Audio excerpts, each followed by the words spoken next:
All right, how's that? Is that good? Good to go? Okay. See what happens when you figure out the difficulties and you can just keep on going and you don't gotta act like the rain knocked it out and shit like that. We good. All right, so like I was saying, we introducing Alain Patron in his book. Yes, We're Haitian. It's his 9th book. If you know him, you know he's a prolific writer. He's somebody, he drops a book and he's very outspoken about it. He's very outspoken about his beliefs, and he's somebody who, you know you're getting quality work. So first off, Al, once again, how are you doing today? I'm blessed considering everything going on in the world. Thank you for asking. How you doing? Yeah. Good to see you alive. Good to see you happy. Good to see you healthy. So let's get right into it, because you got a lot of love in the building. You got a lot of family in here, and everybody want to hear about your book and everything going on with that. So first, tell us, what was your inspiration for writing this book? Well, it was a few things. The first thing was seeing how Haitians were portrayed in mainstream media, like the Bad Boys 2 Haitians, if you can even call them that. It's just the way that they spoke. That pissed me off. The other one that really pissed me off was the fact that everybody knows him as Marlo from The Wire, but Jamie Hector, he was on Power as Drifty, and he had like the worst Creole accent ever, and he was like doing voodoo and black magic, and it was just like, come on, enough with the stereotypes and shit.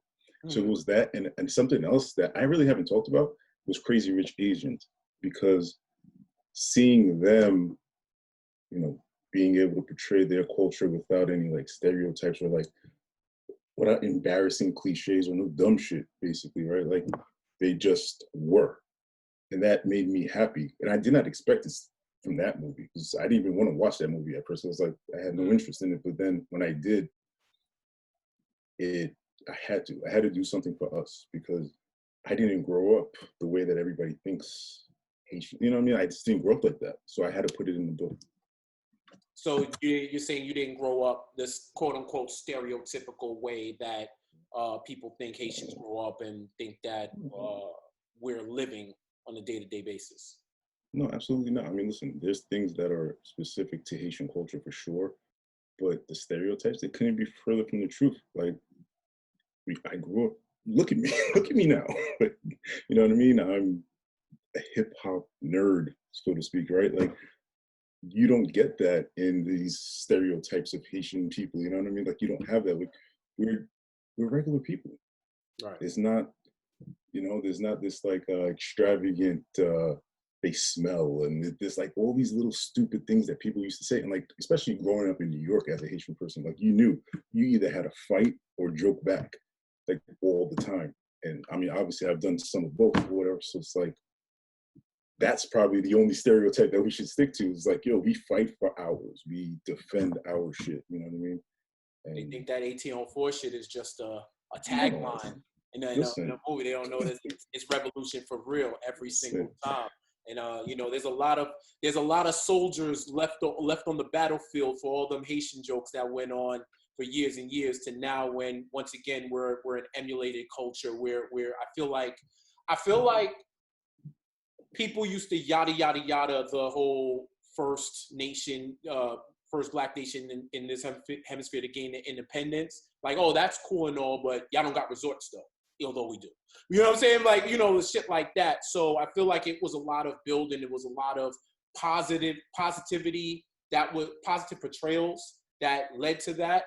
And you can see the fruits of the labor now in all types of ways that we permeate through the culture.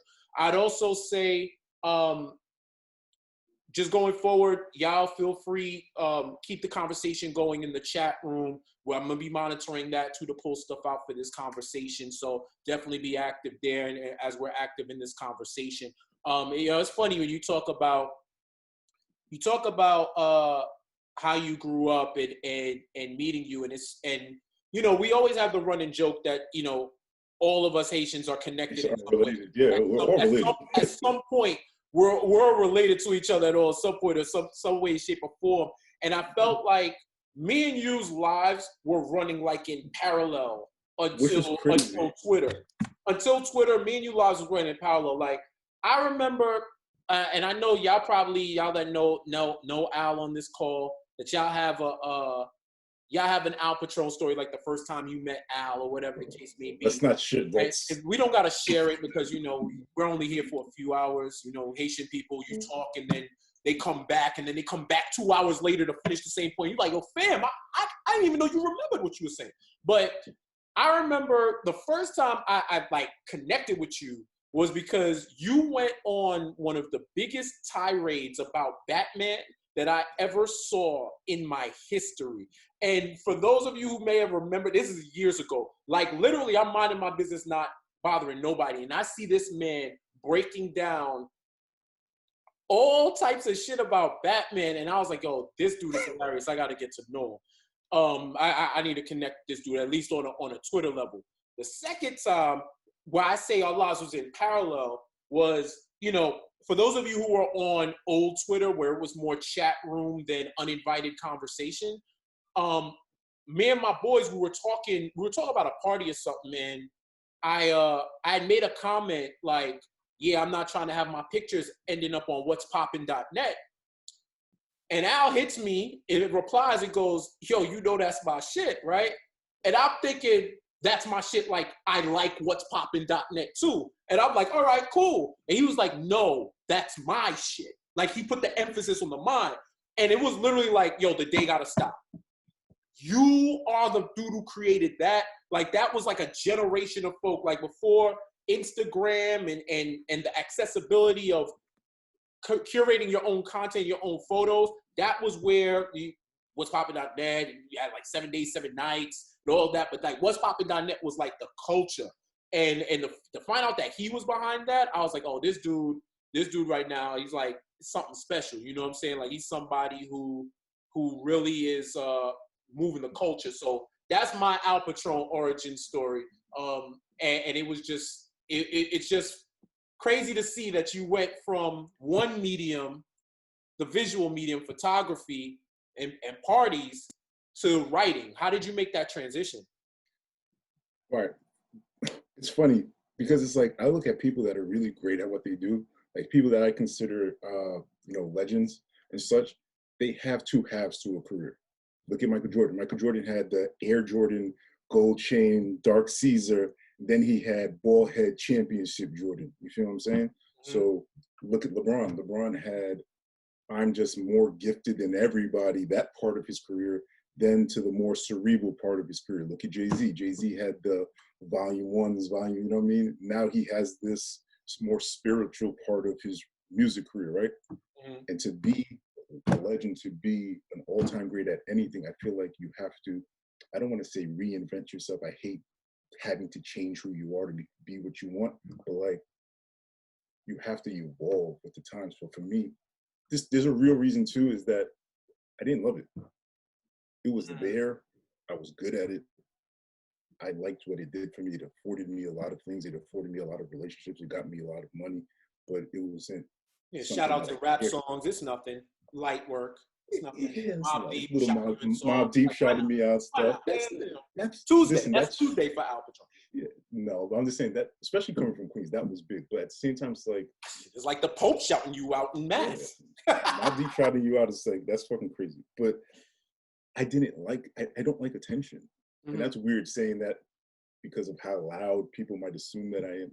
If you know me, I like playing the back. I don't like being rah-rah people in my face. And like, I felt like I was getting to a point where it's like, people would come grab me, come take my picture. I was like, well, first of all, don't touch me, because I put this camera down, I'm still a nigga, you know what I mean? So it's like, don't do that. And then, it was like, writing was easier for me because it was just me by myself. Plus, it's the thing I've always wanted to do. Mm-hmm. I wanted to do this since I was 8 years old. I know the exact date that started me wanting to do this was August 27th, 1992. And if nobody doesn't know what that date is, that's the day that Martin debuted on television, which that to me, it showed me exactly what I wanted to do with the rest of my life. I wanted to make people laugh. That feeling he was giving me, I wanted to put it back in the world, and I knew I could do it by writing. And because I don't like to be physically goofy, you know what I'm saying? I don't like physical comedy as much. So like, writing was just easy for me. And it afforded me this luxury of not having to be around people. That sounds foul.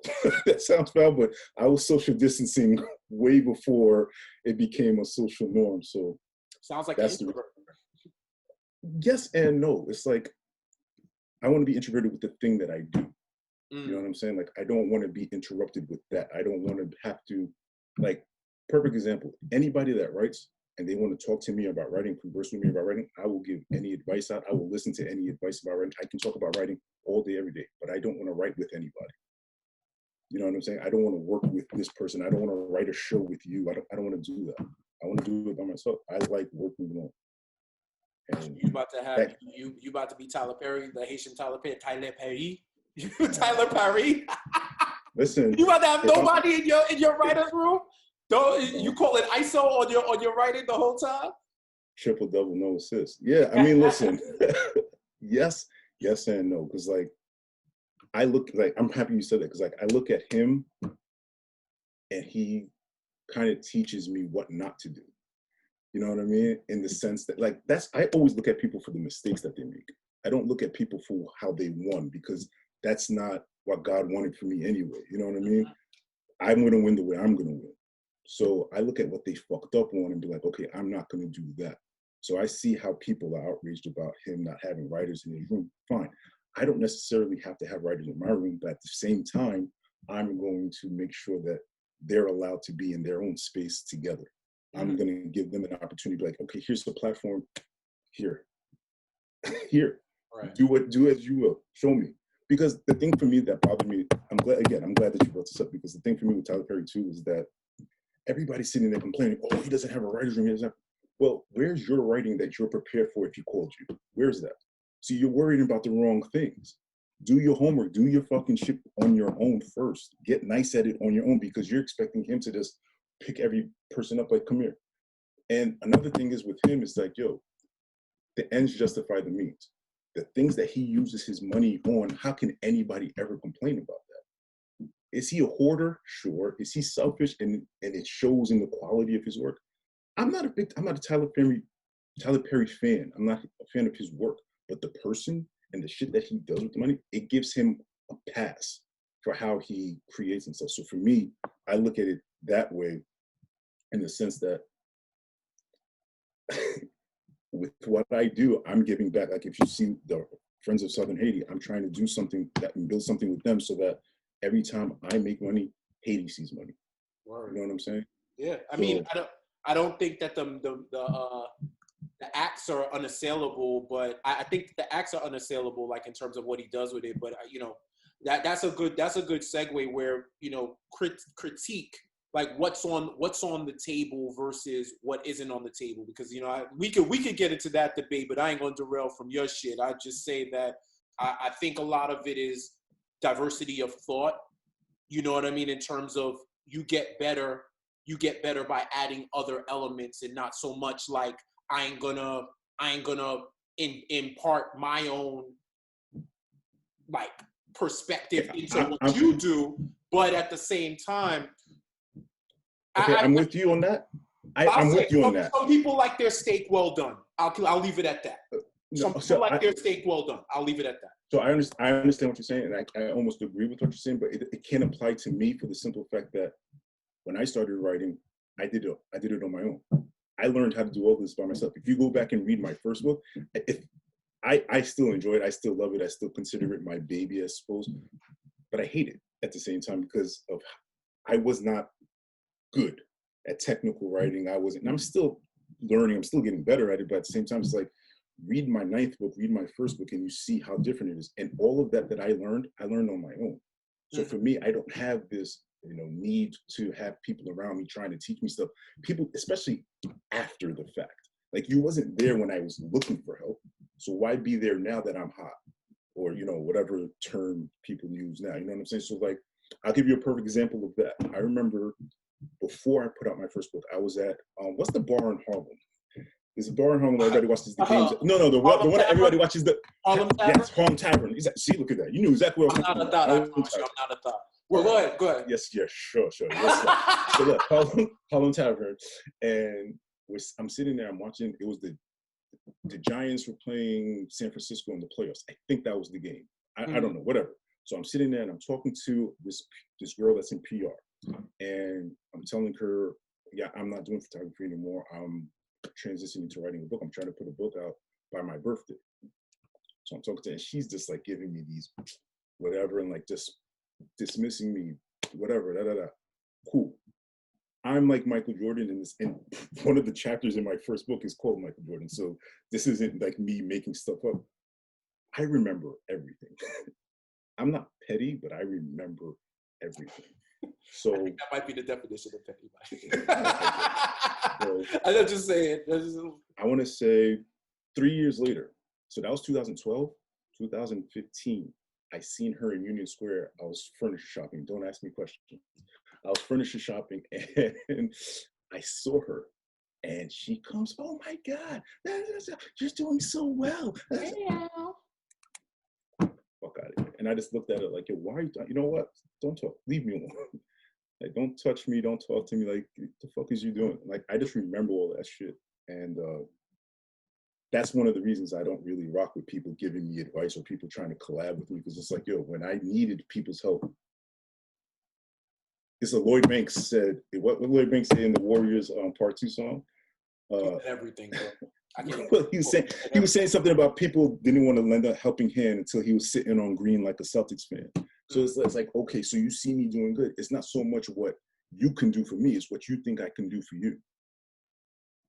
You know what I'm saying? So like, I'm always like very, I don't want to say paranoid. You're protective of your art. I see it. I think, but I do think there is a difference between writing a book and writing a TV show. But like I said, we are Haitian, but we're not going to be Haitian right now. I'm not going to derail and go into mad different stuff. We're going to stay on topic, because, you know, this is not Radio Tropical. Okay. We're going to stay right on topic. What makes this book different than everything else that you've written? It's softer. It's not as aggressive. I'm aggressive when I write. I'm aggressive in general, just when I speak. And I think maybe that's the fact that I'm a hybrid Haitian and a nigga from Queens. Like, so it's like, I'm already aggressive in everything I do. And especially writing, like I talk a lot of shit. I curse a lot.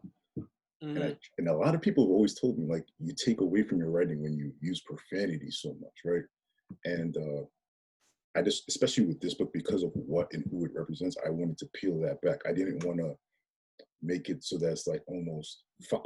Like, it's not a Martin Scorsese movie, you know what I'm saying? Like, I wanted to make it softer and easier to read, and I wanted people to see us as less aggressive. It's not to say that I'm embarrassed about how aggressive Haitians are. I'm still, you see me at Knicks games, you see me at Yankee games, I'm loud as shit, but like, we're not what you think. So it's like, I just wanted to give people the other side of who we are. So that's the biggest difference to me. All right. So you said you wanted to give people who we are. But do you feel like during your creative process that your desire to portray Haitians in the light that you want to portray them skewed it the other way instead of showing like the totality of who we are? That's a good question, and yes and no. That's 50-50. It's because as I'm writing it to see it as if I was sitting at that party, if I was sitting in that church, or whatever the situation was in the book, right?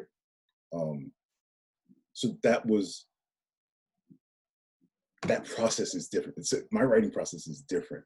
Like, I'll sit here and I go through it when I write, brother. Like, when I say I go through it, like, I can write one line at 3:30 in the morning, and I'm the only person that would probably ever laugh at that line, and I'll stand up and walk around my room like I just, you know, hit a grand slam, or, you know what I mean? Like, I feel like I just accomplished some shit off of that one line. So I try not to think of people's reaction when I write. I try to think of things that'll make me laugh, things that I would enjoy.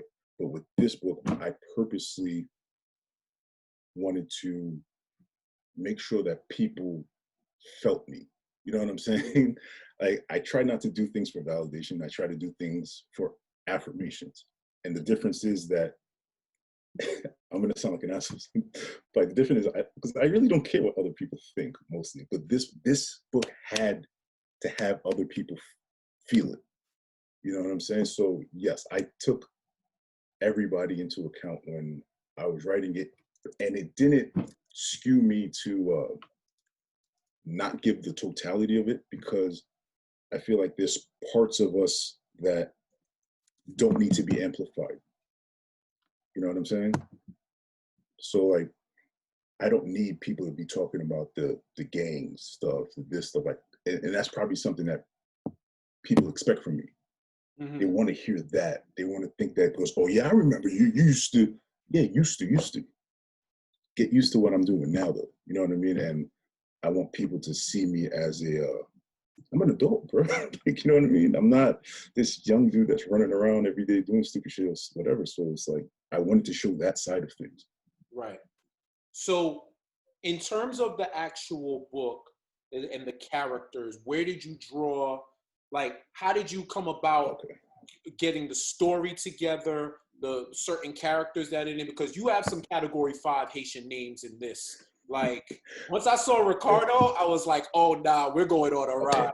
Ricardo is like, that's the sneaky Haitian name, bro. Let me see. Papa Woody. All right, so yo, we got some names in this shit, like some classic names. But if this is why I say you low-key skewed it. Is there a Marie in here? I think I'm dumbing. I don't know if you put a Marie in here. You know, that's propaganda, bro. That's propaganda. But there's a reason. But there's a reason I didn't. You see this? Why? Because it's her middle name. Because she uses it. She doesn't use it anymore. She uses her middle name, like my mom. It's my grandmother's name. Oh, copy. So I kind of, right? So I keep that here to me. You know what I'm saying? So I didn't want to put that in there. But like the names, like Stevenson, my friends are like Ricardo and Stevenson, right? Ricardo is one of my friends' name. One of my friends' names is Richard. One of my best friends since I was a little kid. His name is Richard. He might be in here. I don't know. But like, so Ricardo was just like a natural progression of that, and that's just such a Haitian name, like, you know, right? And people usually like assume that that's like some Latin dude's name, Ricardo. No, that's a Haitian Ricardo, right? So then the Stevenson, it just, for me, I know somebody named Stevenson, and it's just like, I just think about him, and every time I talk to him, he makes me laugh, so I put his name in it. You know what I'm saying? Right. And you know, you always have like those uncles that are like, that uncle is in everybody's family. It's not just a Haitian uncle, but when you put the Haitian thing on it, it makes it that much more funnier to me, at least. Like, and that's another thing about my writing process, is that I do shit to make myself laugh. Right. Like, I'm the funniest person in the world to me, so it doesn't. Like, I don't care what other people feel about it when I'm writing it. And like those situations and shit, I feel like everybody could relate to them.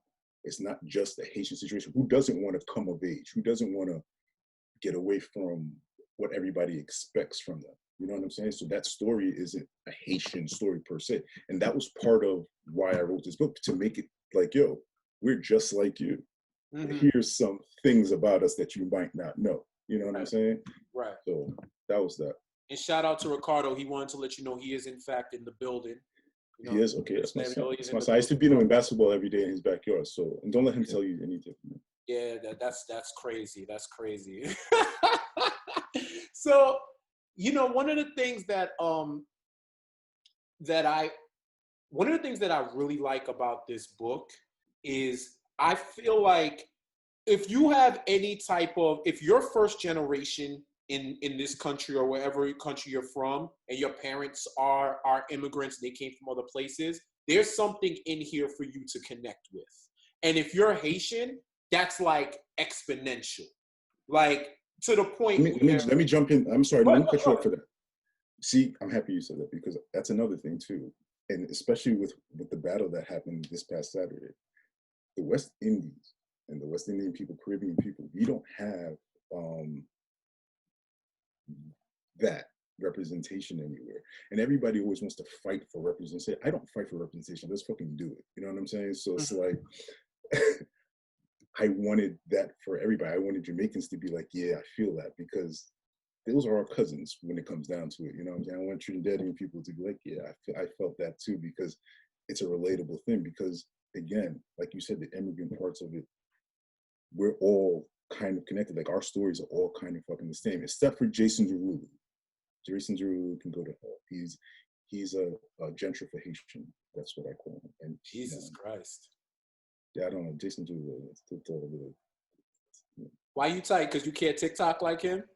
I can't TikTok. I don't have TikTok. I watch it. You know what? That does not shock me. I watch it. I don't have to me on TikTok. Imagine that. No, but I watch it. I watch all of them. You know that you know that Russell Westbrook meme when he's just like eating on the side or whatever. Yeah, that's me with TikTok. That's TikTok. Yeah. I can't front the one he did when he cut his head off and he slid down the stairs. I liked it. TikTok is lit. I ain't gonna hold you. Like TikTok got some joy. It got some fire joints. It got some John Blazer. I sound like the a mad rapper actually. What was the hardest part? Well, let me backtrack for a second, because sure. when I talk about the connections that I felt growing up in this culture, being a part of the Haitian culture, you read this book and you feel so much pride, yo. Like Haitians are a proud people, but this is like extra pride. Like even like the little things, like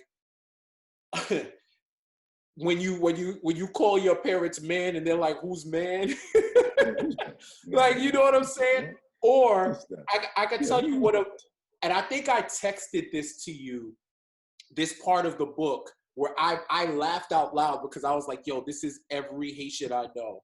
When this is on page 57, when they're having like a whole conversation, it's like normal dinner time conversation with your friends, your extended family, your friends, your American friends that come over, all of that. So they have this whole conversation, everybody's watching the TV, and he goes, everybody laughs, then a tense silence overcomes the house when the lotto numbers are being revealed. After everyone lies about being 2 numbers away from winning it all, they say goodnight, and Ricardo takes his mother and aunt to their respective homes. If you ain't been in a Haitian household where people are lying about lotto and how they were 1 step away from living the good life, or God forbid, bullet, like, bro, I've never seen Haitians become Pythagoras before bullet, bro. Like, what was that word? First of all, listen. Time. Niggas don't know that word. Come on, bro. Like, you can't be saying words like that. I don't know, but this is an elevated people. Like, you know. Yeah, they are, but there's some scumbags in here too. There's some scumbags. You didn't get to the Green Book in high school? You didn't get to the Green Book? No, we don't do the Green Book in math over here? This isn't Scrabble. This is everybody here, Nicole, is like, oh, you was different. It said, look, there was a Green Book. Not the movie. It was the algebra. It was algebra, bro. But yeah, no, they became mathematicians. Is that better? But these are the type of connections and experiences that we have, like talking to people where certain things, like this book to me, and you let me know how you feel, Al. To me, it captures the spirit. It captures the spirit of it, and it's a normal story. That's the thing about it. It's extraordinary because it's normal. It's a normal, everyday being a part of this culture, growing up, discovering parts of your culture that you may not have been privy to or had the total experience. Something as simple as like, these are the type of inside jokes that Haitian people will have. Like, you go over to somebody's house and everybody's playing video games, or you're chilling, and the one friend says something crazy to their mom or their dad, and they come upstairs and they get dealt with, and you don't break formation, you don't break a sweat, you just keep playing the game like nothing is happening, because everybody but the one friend where it doesn't go down like that in their house, that friend is appalled. Like, they're like, oh my God, should we call somebody or whatever? I'm like, nah, fam, you heard what he said. He knew what he was getting into when he jumped over that line. You get next. When you pick yourself up from the floor and get next on the game, And yeah, and yes, Miss Jean Baptiste, he was wild. I do agree. But these are the type of things that connect me to this book. So how are you able through this story to capture that spirit? I lived it. You know what I mean? It's really me. It's coming from something that I grew up on. Right. So like, all right, perfect example, that inappropriateness or whatever, right? Everybody knows if you've met me before, you know I can be a little inappropriate at the wrong times or maybe the right times, depending on how you feel about things. So it's like I wanted to add that. I didn't want to leave that out. I didn't want to leave those situations, things out, because I remember it. It's just kind of a thing that's committed to memory. I remember things like the World Cup '94 when we all watched it together. Like the thing about watching the lottery together and all that stuff. That's how I grew up. My family, we watched everything together. Dog, we used to order wrestling pay-per-views back in when fucking Hulk Hogan cut himself on the floor. That's when I knew wrestling was fake. But I mean, we knew Hulk Hogan was a scumbag, and he cut himself on the floor against Sergeant Slaughter. Like we watched it together. Yo, you know what I'm saying? These are all things that we did. Can I sidebar real quick? I think Sure. Ted DiBiase was the most hated man in Haiti, bro. Like, yo, my grandmother hated Ted the $1 Million Man with a passion. Every week, she was like, you know, I don't like this man. I don't like this man. Yo, it's like, I thought he was great. Yo, that's just my sidebar, because my grandmother, rest in peace, I've never seen her hate anybody in my life like Ted DiBiase. But go ahead, continue. But that's, like you said, even that, your grandmother would be there watching these things with you. And that's how Haitian people are. We are together all the time. People think that that's just like some, tagline. Like if you're going to follow a stereotype about Haitian people, follow that stereotype. Follow the good ones, the ones that, yo, bro, we literally stick together no matter. And God forbid I meet another Haitian person, they're my cousin. I don't care who they are. If I met you yesterday and I find out that you're Haitian, I'm going to treat you like I've known you my entire life. And that's just how it is. And I expect the same thing from Haitian people when I meet them, even though because of, even because I have all this. You already know you vagabond. You vagabond off rip. They got to get to know you. You vagabond off rip because you got too many tattoos. My favorite thing about that is like, yo, I be in line sometimes. And this only happened like 2 or 3 times. I'm not going to make it seem like it happens every day. But like, and you hear people talking Creole and they're talking about me. And I'm just sitting there and I walk right by them and I say something in Creole, but fluidly. And I say a whole sentence, not just the bullshit little words that people know. I get into it when I talk to them to let them understand that, like, yo, you're talking to one of your own like that. And you're talking about, you know what I'm saying? So. Yeah, you haven't lived the Haitian American experience until somebody doesn't know that you're Haitian and they talk about you and you look at them and you give it to them right back. And then all of a sudden they're the most polite people in the world. And then they try to laugh with you like, nah, because y'all said some crazy shit. No. Like, don't do that. But you laugh still though, because you like, yeah, you know. Yeah, you laugh it off and you laugh it off and you walk away. But and you give them a lesson. Hopefully they don't do it again. You know what I mean? Who's your favorite character in the book?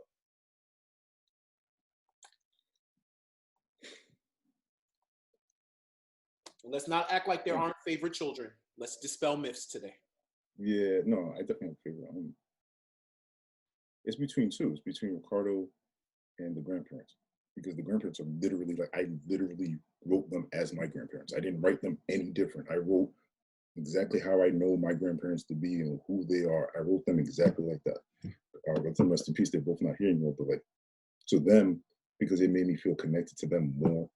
And I'm not gonna lie to you, like I still hear, like those are the 2 people I hear talking to me the most. You know what I mean? Like everybody, like, that little conscience that you have in your head, that little thing that you have when you're doing something fucked up or you're not supposed to be doing something, you hear that. That's them to me, you know what I mean? All the time.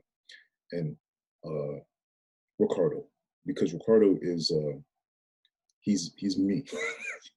Like there's no other way for me to put it. But I didn't want to make myself the main character. That's why I made myself a side character, because I didn't want to make this about me. Even though it's my experience, I felt like making it a story about me would come off so egotistical and transparent that it is being an egotistical thing that it wouldn't hit the same way. Like if I wrote it about somebody else, And the main character is basically all of my little cousins put together.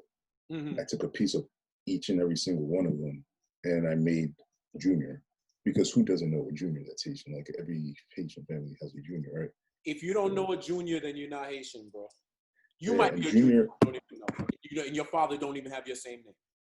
yeah, and I named the Junior, the Junior I have in my family. He's actually my older cousin, but he's in a nursing home.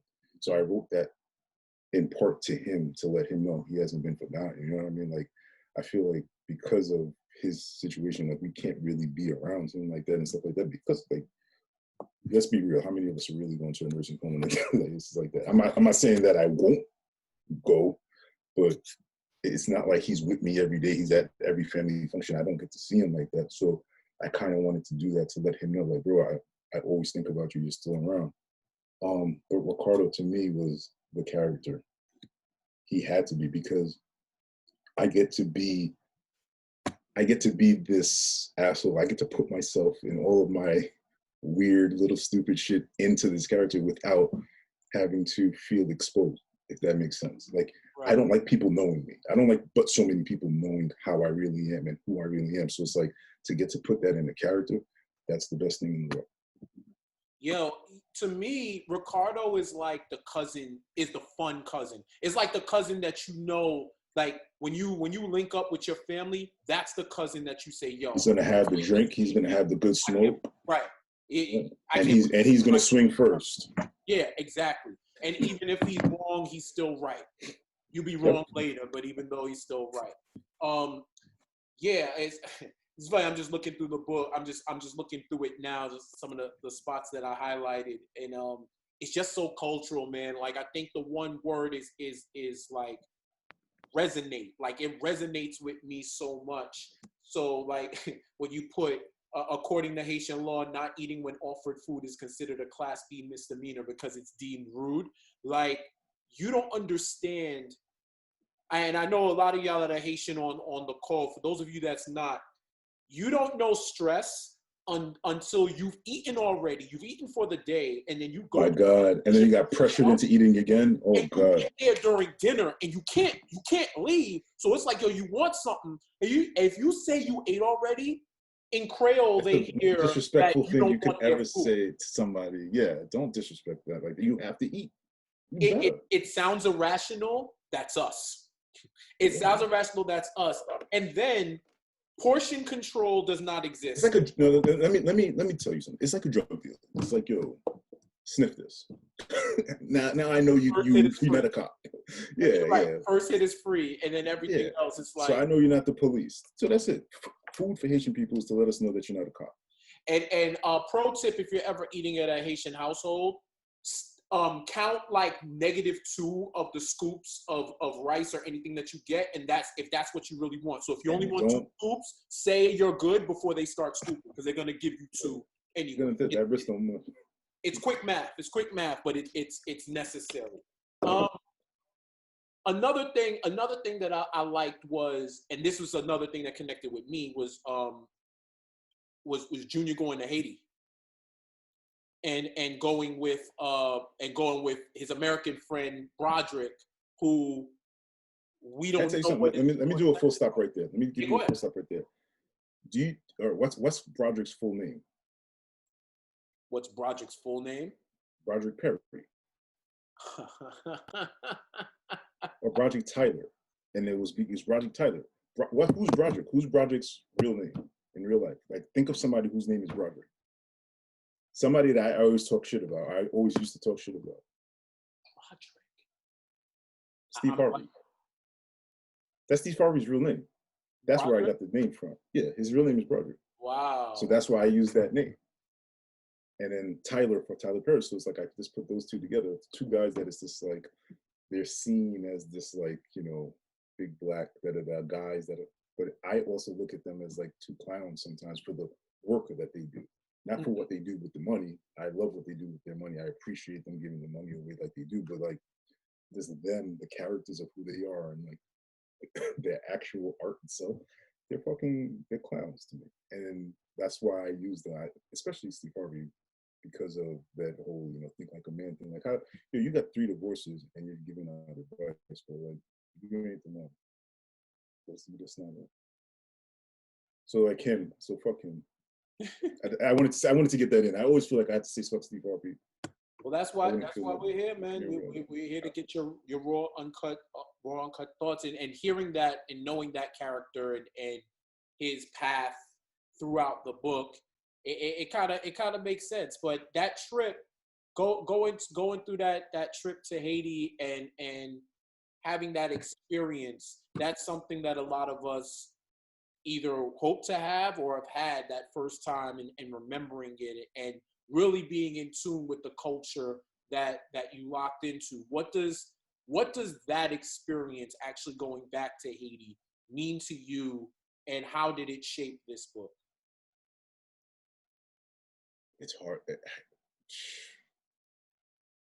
First of all, the air is different, and I mean that in the best possible way. Like, you feel it when you're there.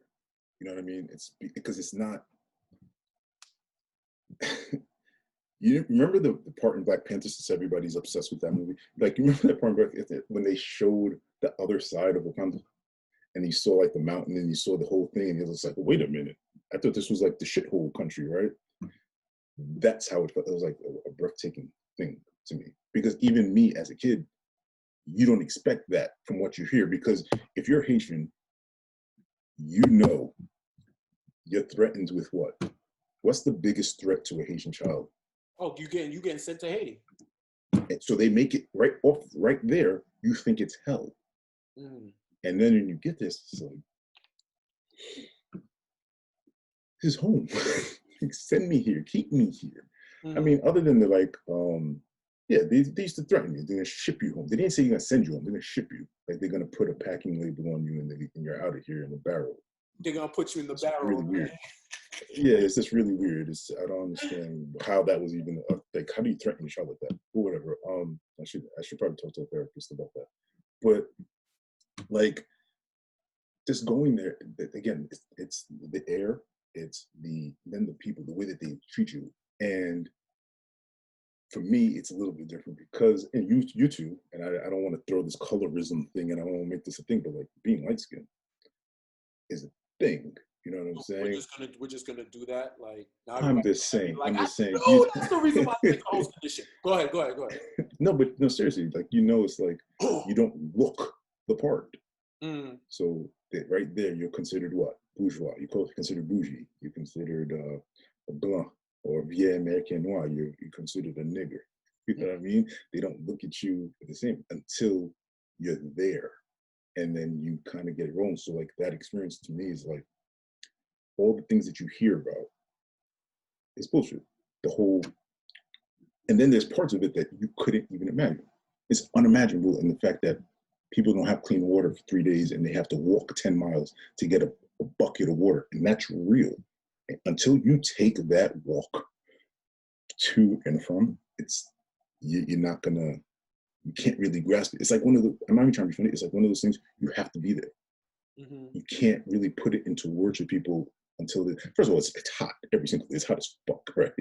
And then the other part of it that bugs me out is the resort part, the nice part. And it's just like, wait a minute, how come I've never heard of this? How come I've never seen this? How come this is not a thing? And then when you start getting into like the political things about Haiti and you start to really understand it better, you're like, okay, but like, it's a utopia. It's like, wow, I can't believe this is really where I'm from. And I kid you not, especially after, this pandemic and the way it was handled. And then, of course, being a Black man, just being a Black person in this country, I don't see any reason for me to ever want to stay here. Like, there's like, obviously, other than money and people that you love, you're going to want to be here. But like, there's nothing that America can do. Like, if I was a free agent, America wouldn't get a meeting. You know what I mean? Like, I'm not taking that. Just like the Knicks. America's the Knicks. I'm not coming to MSG. I'm not coming here to play. I would go home. You know what I mean? And just, I don't know. It's the best place in the world. And it's like, it's nothing like what you ever heard as far as like, oh, the the women are dirty, and no, they're not. No, they're not. The food and the food is, you know what I mean, and it's just beautiful. I love it. I love it.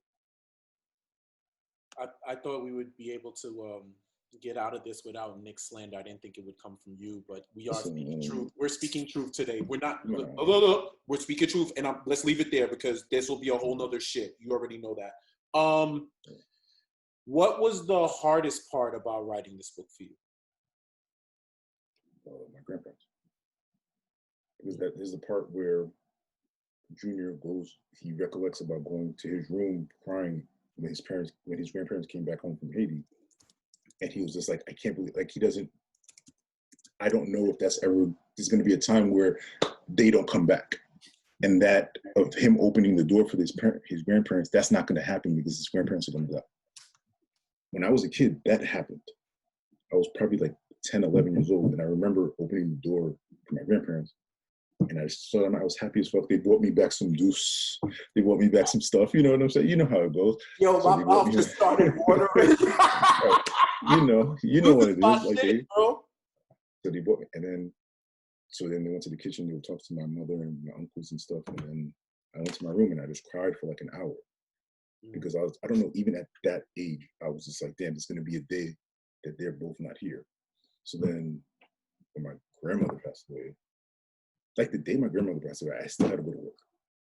And this was like in the middle of the photography thing. And it was like, I couldn't break stride with that. And then everybody told me to go. So it was just like, okay, I went to work. And of course I ended up getting into a fight that night, but whatever. it was just like, whatever, I was just off the shit. Like, and that's just kind of person I was. And then when my grandfather died, it was just like the realization of that thing actually happening. And I immediately went back to that moment and I've held on to that moment. So for me, writing that and writing those parts about my grandparents was almost therapeutic for me. And not almost, it was therapeutic for me in the sense that, like, I'm not going to say it was closure because I don't have closure of death. There is no closure in that. But at the same time, it's like, it was just one of those things. It was like a hug. Like I felt them hugging me as I wrote that. You know what I mean? Like I felt them because I was able to relive my experiences with them. Like this here, this Yankee tattoo right there, that's not because I love the Yankees. That's my favorite team, obviously. But the reason that I love the Yankees is because I used to watch it on my grandfather's floor. You know what I mean? It's like these are just different things. So like my grandparents, my grandmother, my grandfather, like these are things for real for me. You know what I mean? And like writing them, that was the hardest part. Yeah, it's ill when you think about and not cursing. And not cursing. Right. I like cursing. Yeah. I love cursing. And let me tell you why I love cursing. I coming to America, that scene where he's like, fuck you, fuck you, fuck you. Who's next? When they were in the barbershop. He was like, fuck you. When he was, he was lying in the barbershop, because niggas in the barbershop be lying and shit. Like LeBron has a barbershop. I know Swoosh is in here, Johnny's in here, he's gonna get mad at me since, but LeBron has a barbershop. I was this nigga wearing a toupee in the barbershop, like you get ran out of the barbershop, whatever. But like, you sound jealous, brother. You sound jealous, brother. Yeah, niggas be lying in the barbershop. But like, so he was lying, and then he just immediately turned around and said, fuck you, fuck you, fuck you. Who's next? I don't know. It did something to me.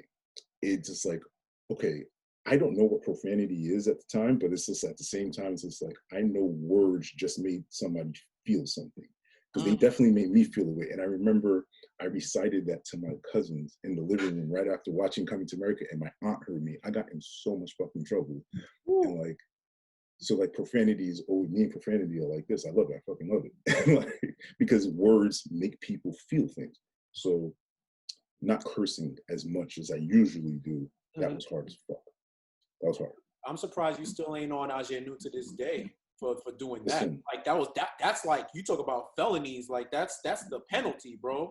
That's whatever. That's an injection. I got my aunt put me on Agenu, and Agenu means you have to go kneel in the corner and you can't face nobody. But the pressure that you get from your cousins making fun of you because you're on Agenu, it's just a lot. So like whatever. So I was on it. And then you get in trouble by the person that caught you doing it. Then you get in trouble by your mother when she gets home. Then you get in trouble by your grandmother because your mother tells your grandmother why she was just yelling at you.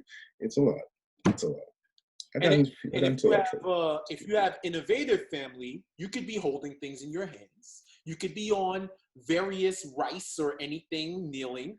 Some people call it torture. I call it childhood. Bro, that would not fly in 2020. Oh, no. Oh, but you know what the funny thing is, with that one time when you stick your chest out, when you just get taller than your parents and shit, and then you be like, yo, call the what they call it when we were kids? Was it CPS?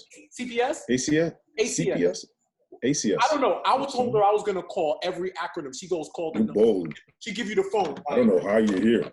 Call the number, yo. I was fed up, bro. You know this is what, because you know I'm bold. You know, that was the American in me. That was the American in me. I thought I had freedom. I was like, yo, this country was built by my ancestors, and you will not talk to me in this way.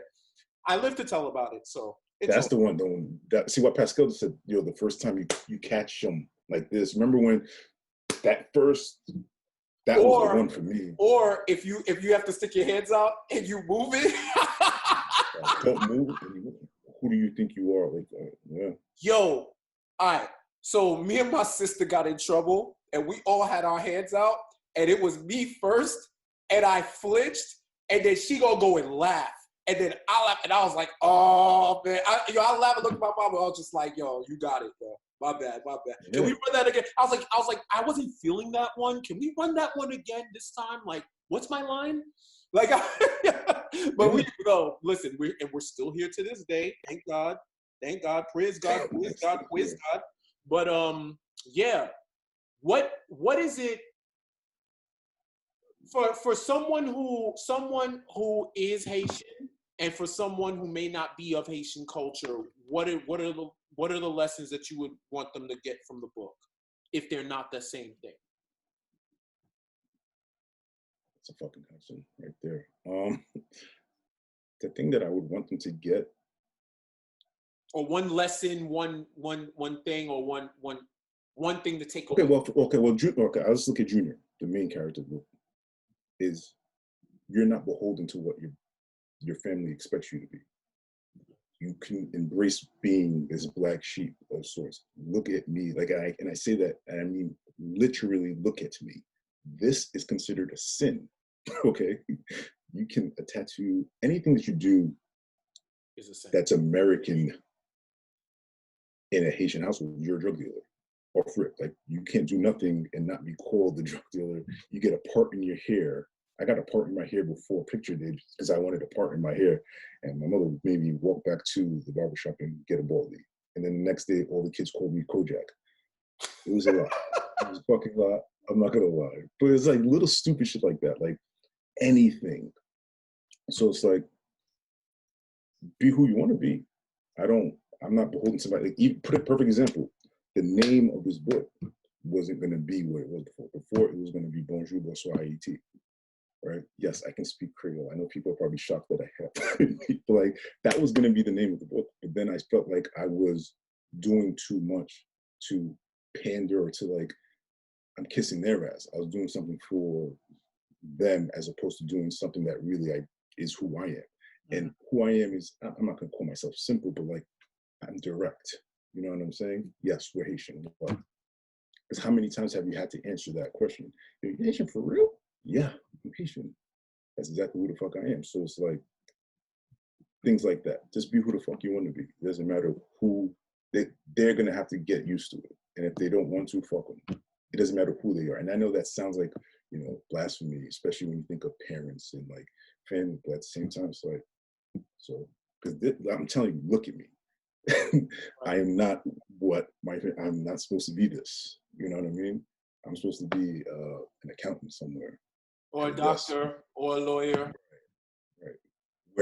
Wearing basketball socks with shoes. You know what I mean? Like, it's just the best. They would rather me be that. And I'm just, no, I can't do that. Fam, my mom asked me if I was going to get my doctorate. I was like, "You going to get your doctorate? Like, you get yours first, and then I go get mine." Like, I go get mine. First of all, don't talk to your mother like that. I didn't. I'm talking so much shit right now. That was what I said in my head. But outwards, I was like, no, the only reason I would get that is to stunt, so that you would all call me doctor. I would have put that shit right in my Zoom because it cost me $85 million to get it. But I will say I'm I'm glad that you named it what you named it, because it feels more declarative.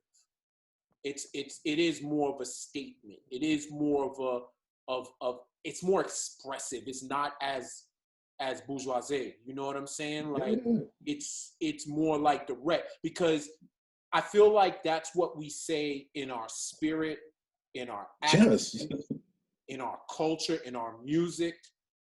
In case you're not clear, yes, we're Haitian. Yeah, motherfucker. Yes, I am Haitian. That's exactly what we are. And like Andrew just said, it sounds like a show. I'll talk about that later. But yeah, that's exactly what it was, because I just think about it, especially with like the people that like double take and like, you're Haitian?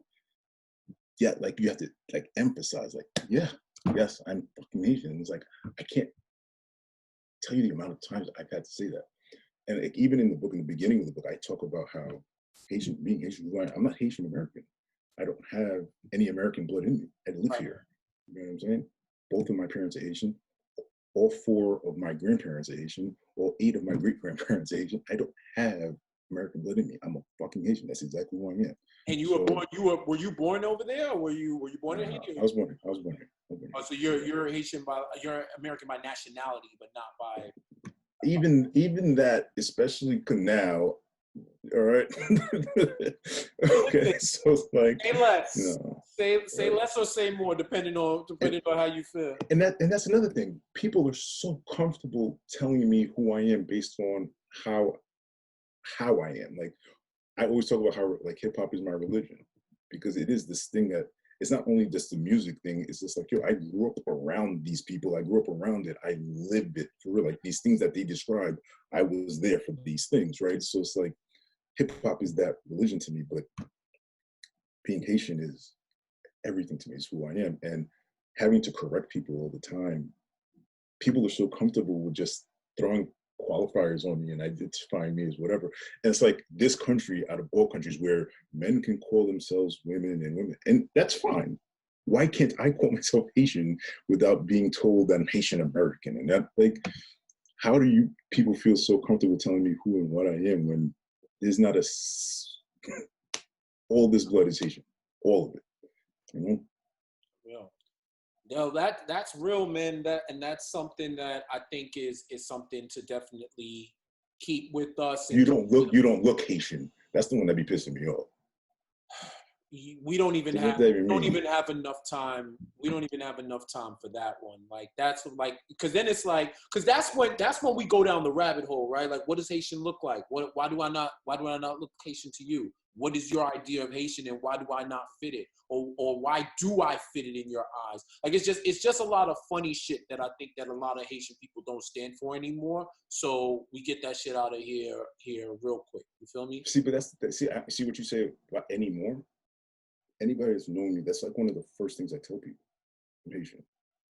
Since I was a kid, I've never hid from that. I've never ran from that. That's always been a thing for me, to let people know of it. And then whatever I'm gonna have to deal with, I'll deal with it.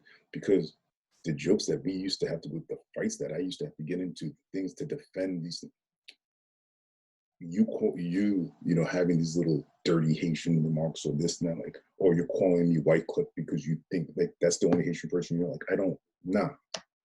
First of all, I don't bang with white clip, as you know, but like, just no, I don't want to say "sac passé" to you because you found out that I'm here. Like, give me one second. Like, that's the only, like, fuck. I'm trying to be. I'm trying to think. I'm trying to be tamer, so I'm not going to say what I would usually say to people if they say that to me. But like, yeah, get the fuck out my face. You don't react anymore when they come at you and look at you and say, "Zouk classe sa mini come on." No, I don't. I just look at them like they're both. I'm like, what are you doing?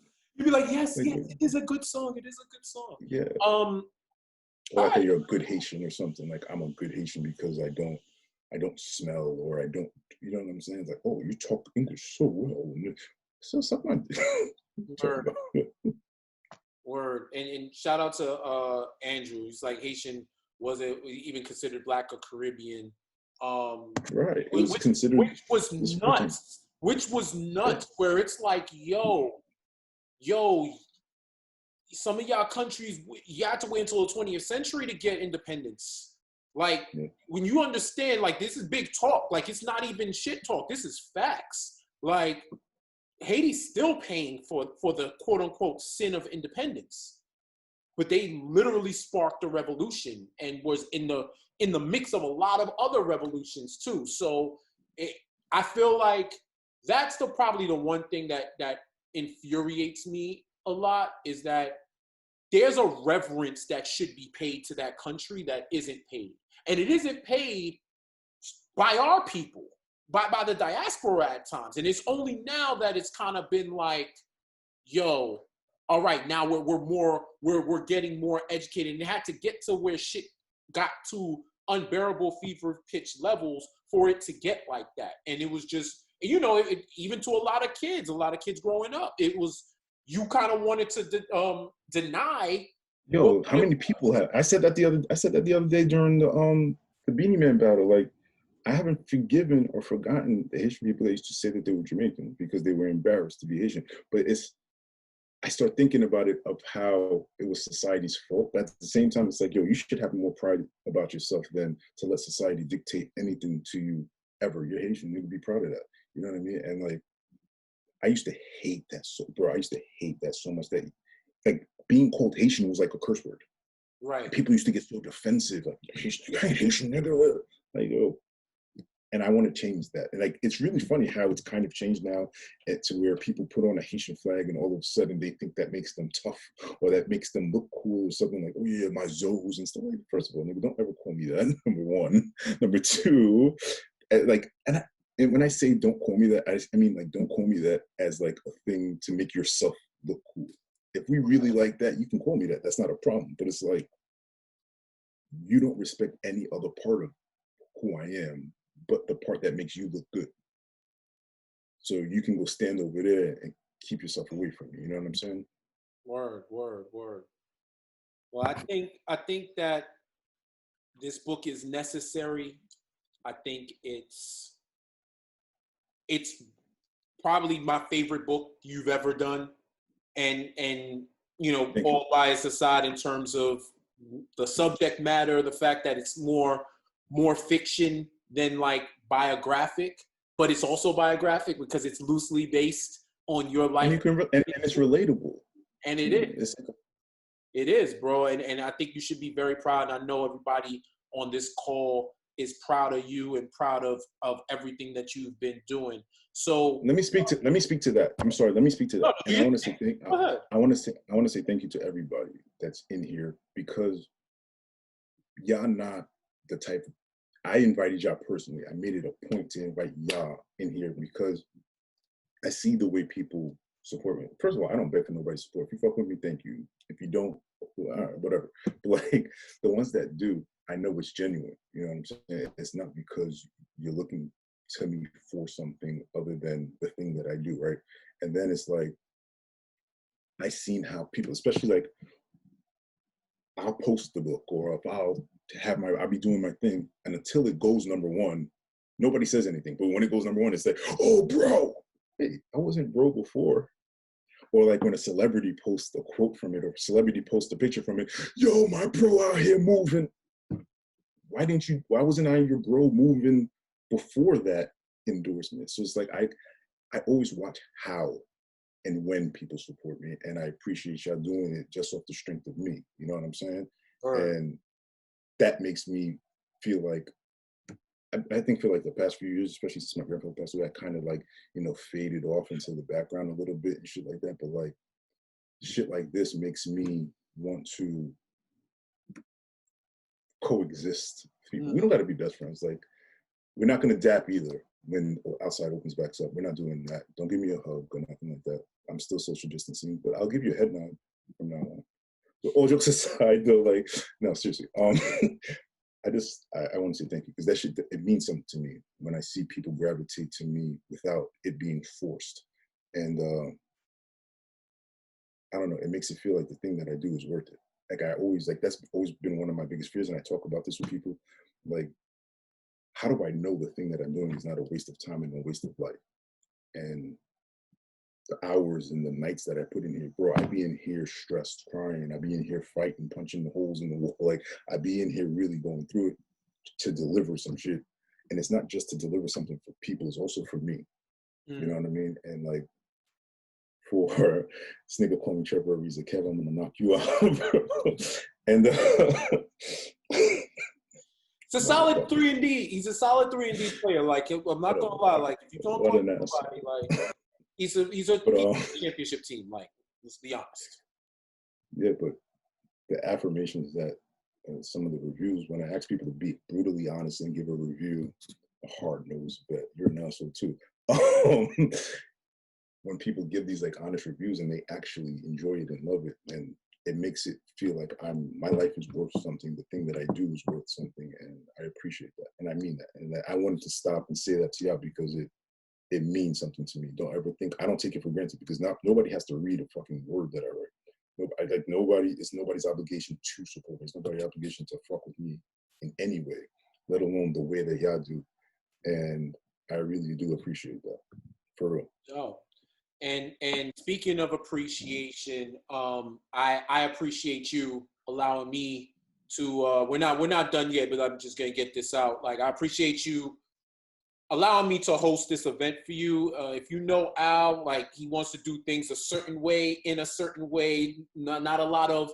He's the dude that when they come with the bottles and the sparkles, he's like, yo, you could take the sparkles off, please. Like, I don't need all that press. You know what I'm saying? Like I said, he ain't a thought like me. Like, I need all that shit. I need the lights. You just look at the lights on and on. But he don't need all of that. And I was honored that for someone who we've been friends for a long time, and somebody who he's seen my struggles in creativity and where I've gone to where I am now, support me at every endeavor, and blessed me and gave me his baby to present to you in a digital way, because this was supposed to be 2 weeks ago. And I remember my calendar reminder went off on May 16th. You hear every quarter of a Haitian accent slips out. You know, where the fuck did that come from? So May 16th, the calendar reminder went off because we were supposed to be in an art gallery in Long Island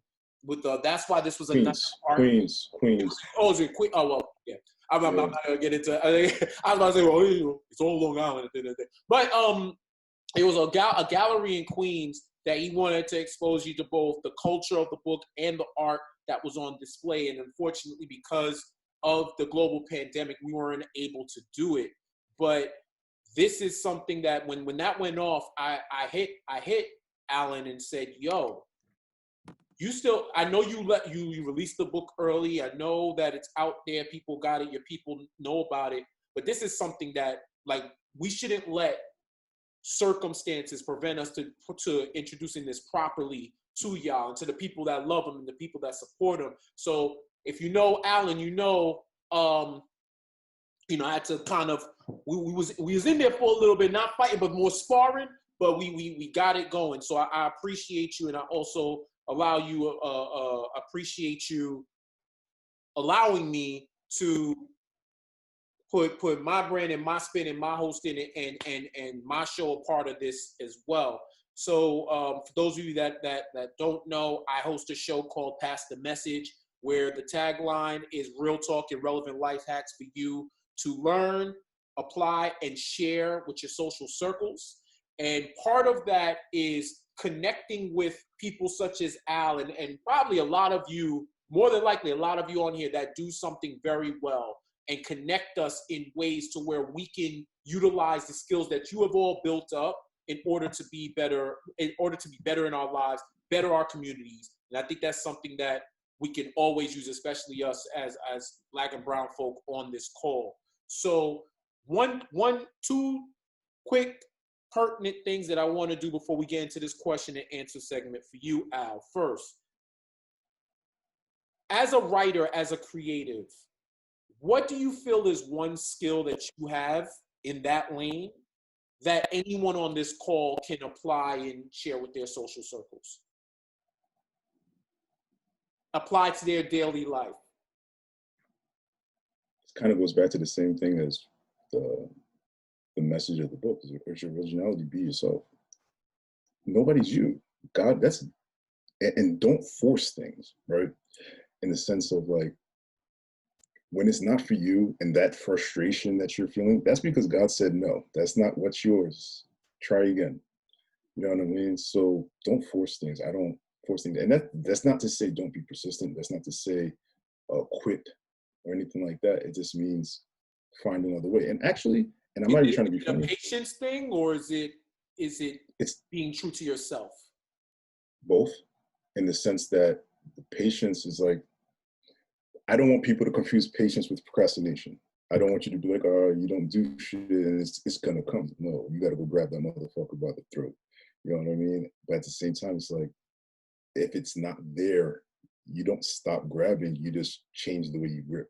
You know what I mean? So it's like, perfect example, like if I walk outside this room and somebody's to the left of me gonna punch me in the face every single time, I'm not gonna keep walking out the room the same way. I'm gonna jump out the window and go around and I shouldn't talk like that, but you know what I mean. I would do something, you know what I mean, from the other side. So it's like, adjust, like be yourself, and when you get frustrated, understand that it's okay to change your speed. You know what I mean? It's all right. No doubt. And tell us about a life lesson that you learned, or words of wisdom that somebody imparted on you that you internalized and applied in your life, that you've shared with other people and you live to this day. Before I sell out, I guess the hell out. That's just one of those things that I've always kept. And I'm not even trying to be funny. And Martin Lawrence said that on his show. And I know Martin was, I know it's a goofy whatever thing, but yeah. And you said, but before you sell out, get the hell out?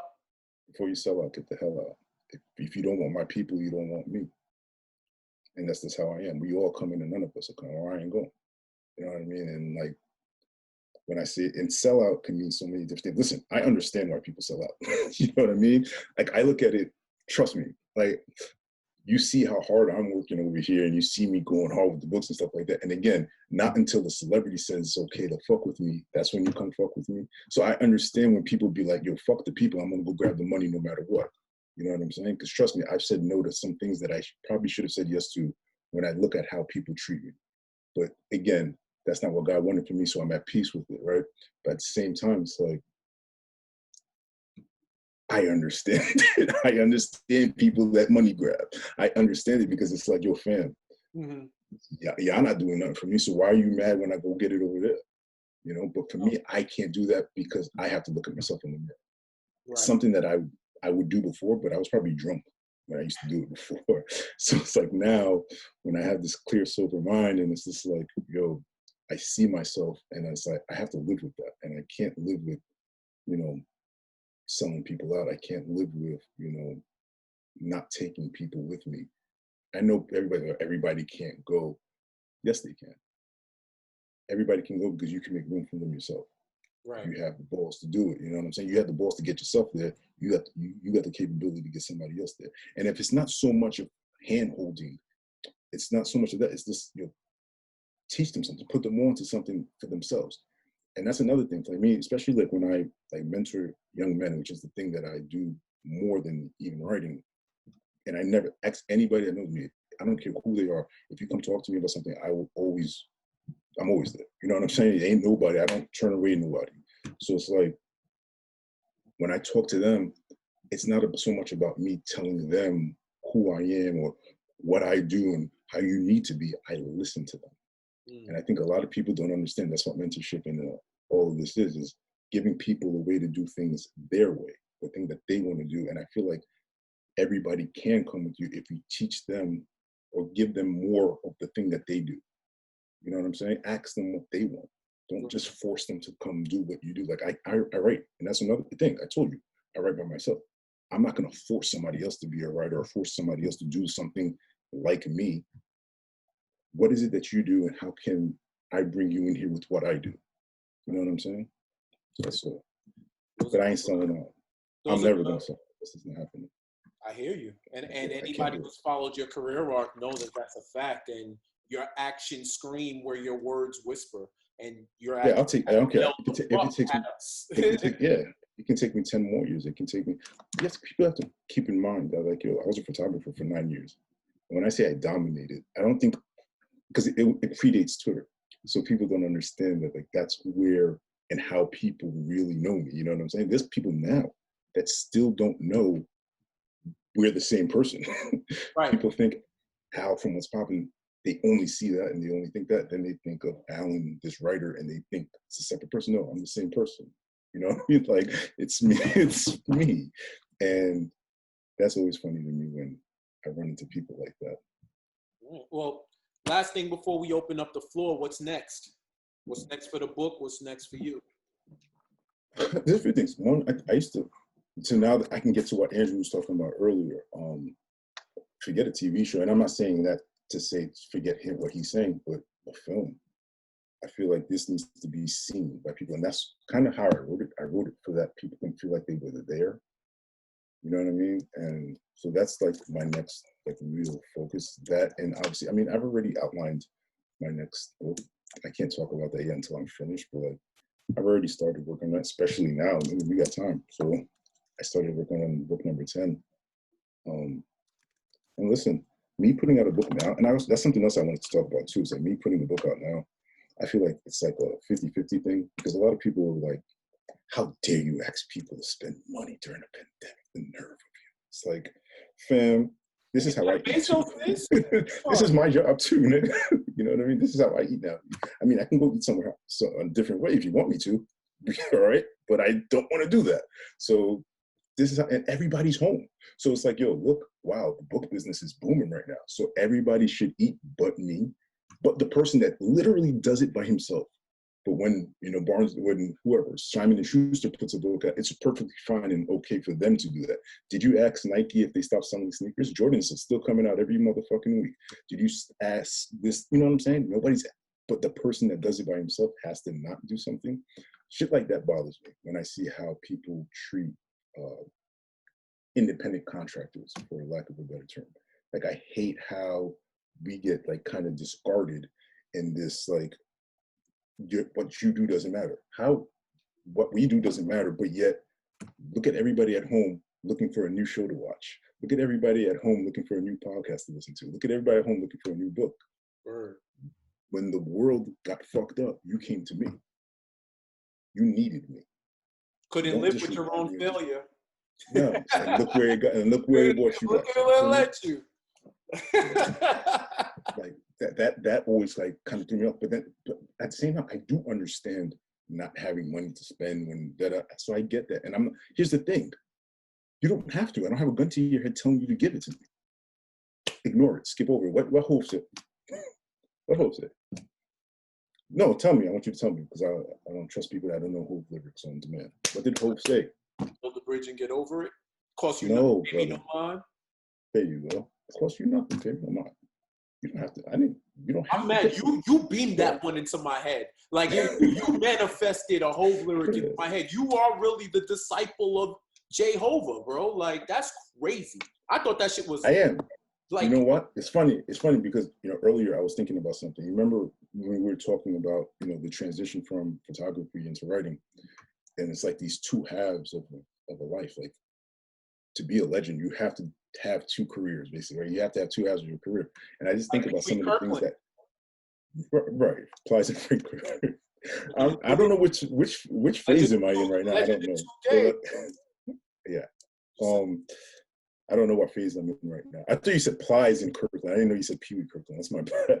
Oh, you thought I said Plies in Kirkland? No, that's one career with two. That's one person, two different types of careers. Rap and gospel. Yeah. That's one person with two different types of careers. But I mean, that could apply too. That's reinventing yourself. But here, I'm glad you're right. Now let's stay right there. You see how those are two different people, right? And they both do music, and they have like a way that they, you know, put their message out. It's two different things, right? Now say they say the same exact things. They could be saying the same exact things, but they say it in different ways, right? Mm-hmm. That's a thing of how people view Haitian people. Like, I could be saying this thing, Haitian people could be saying this thing all day, every day, but yet for some reason, it doesn't resonate to you until this celebrity head says it, this whatever says it. But when Haitian people are telling you this, you kind of just ignore them. listen, but what's going on in this country right now? Go back and look what's been happening in Haiti for the last 2 to 3 years. They took it to the government by themselves with no resources. The only resources that Haitian people have, I always say this, is the Haitian person next to them. And they took it to the government. Period. You know what I'm saying? So for this country, I look at it like, oh, you guys are just now understanding what we really about. God bless Minnesota. Now you I love it. Right. I fucking love it. Right. I love it. I kind of felt weird because I was just like, damn, there's maybe some niggas that work at that Target that need that check and shit like that. But at the same time, it's just like, fuck Target, man. I'm sorry. I know that's blasphemy to some people, but like, fuck Target. You know what I mean? Like, burn that son of a bitch to the ground. Burn all this shit to the ground. And I feel like that's one of those things that, and I don't want to conflate or compare the two situations whatsoever because they're both sick, right? But at the same time, it's like, this is what Haitian people been doing. This is what we've been telling you how to do. We've been trying to teach you how to do this, but you just don't listen to us. Burn it to the ground. Burn it to the ground. So it's kind of like it doesn't affect people until it hits home, right? And I feel like that's a thing about message, like the Plies. Like Plies was over here telling you the same thing, Kurt Franklin, but you didn't understand it until you got to church because you weren't ready to receive it. That's real. That's real. My brain locked at the amount of Plies Kurt Franklin jokes that I could say at once, so I had like a 404 error just now. But I'm gonna leave it at that because you just said was poignant. So all right, y'all, we got to the point where we're gonna open the floor up for questions. If you have a question for my man Al about the book, his process, anything like that, please ask me some real life shit too, man. You can ask me whatever you want. Ask me some real life shit too. Please. All right, you said it. So, all right, Wally, I'm a unmute you right now. And you but like think. All right, think about the things that I won't answer. Don't do that. Wally, you got the floor, bro.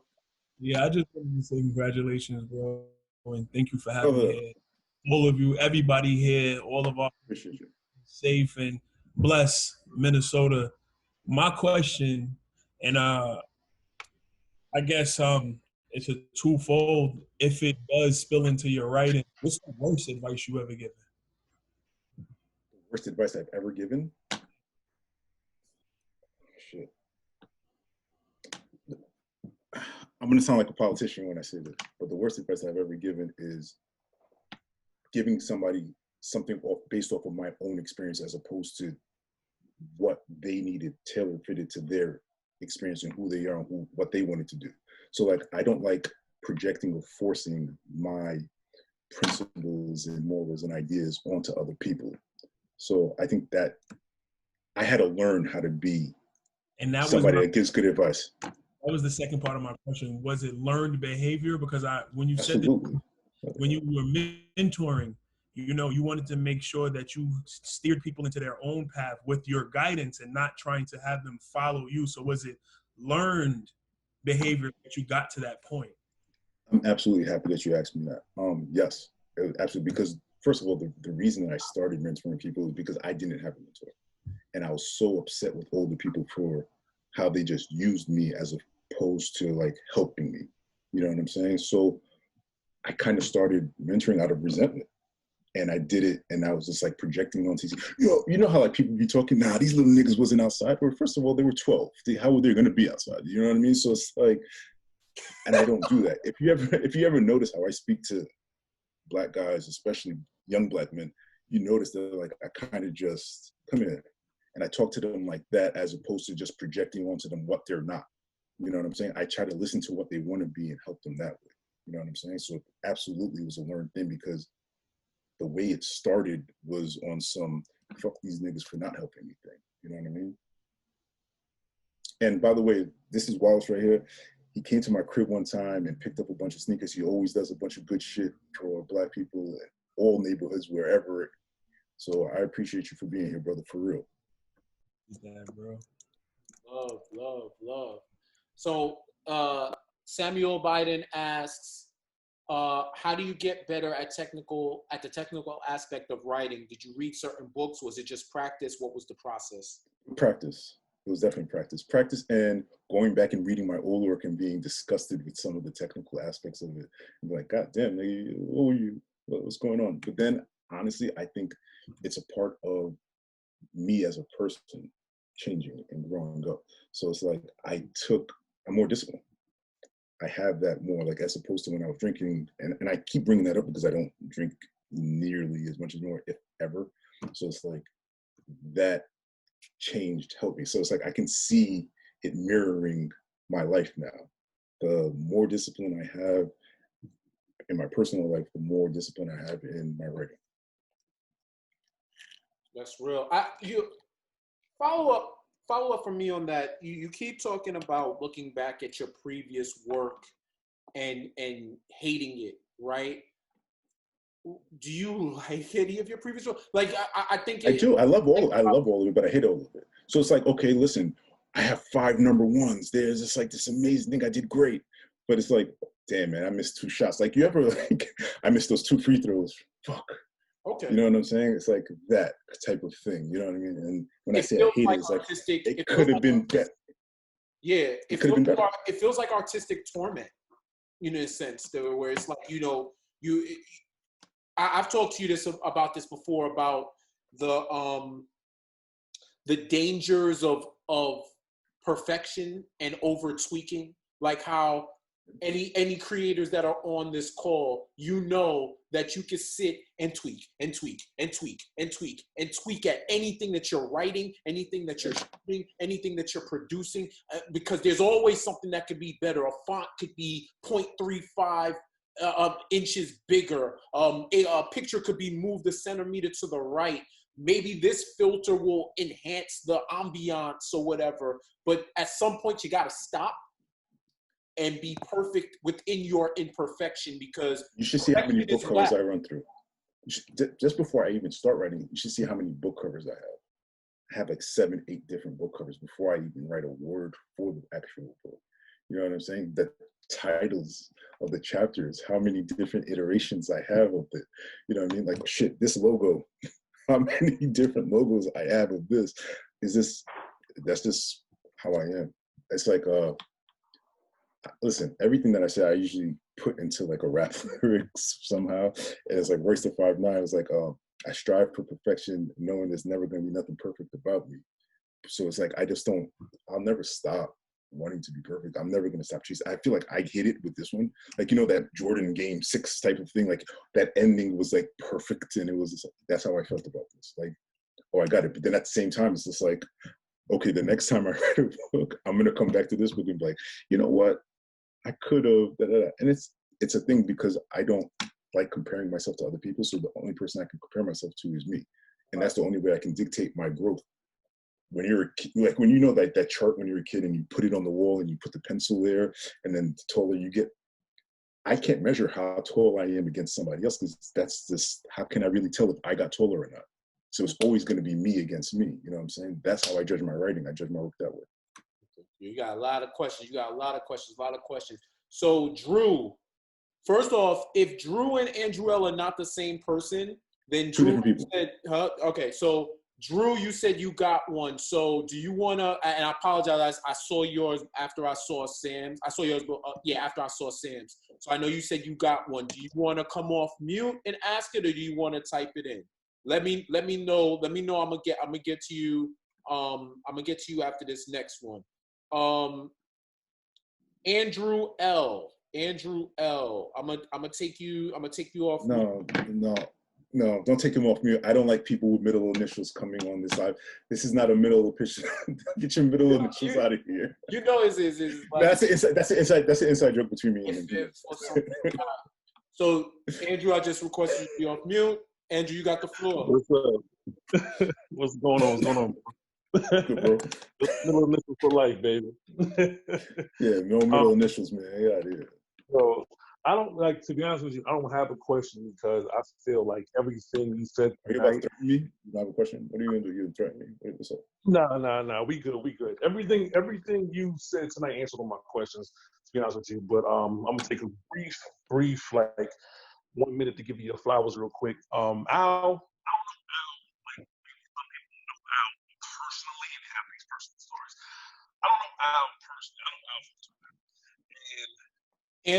Andrew, we can't speak up a little bit. If you want to give these flowers, let's send them priority. You feel me? I can't hear you. You sound like we're supposed to be accepting calls from a correctional facility right now instead of hearing you give these flowers. You heard? You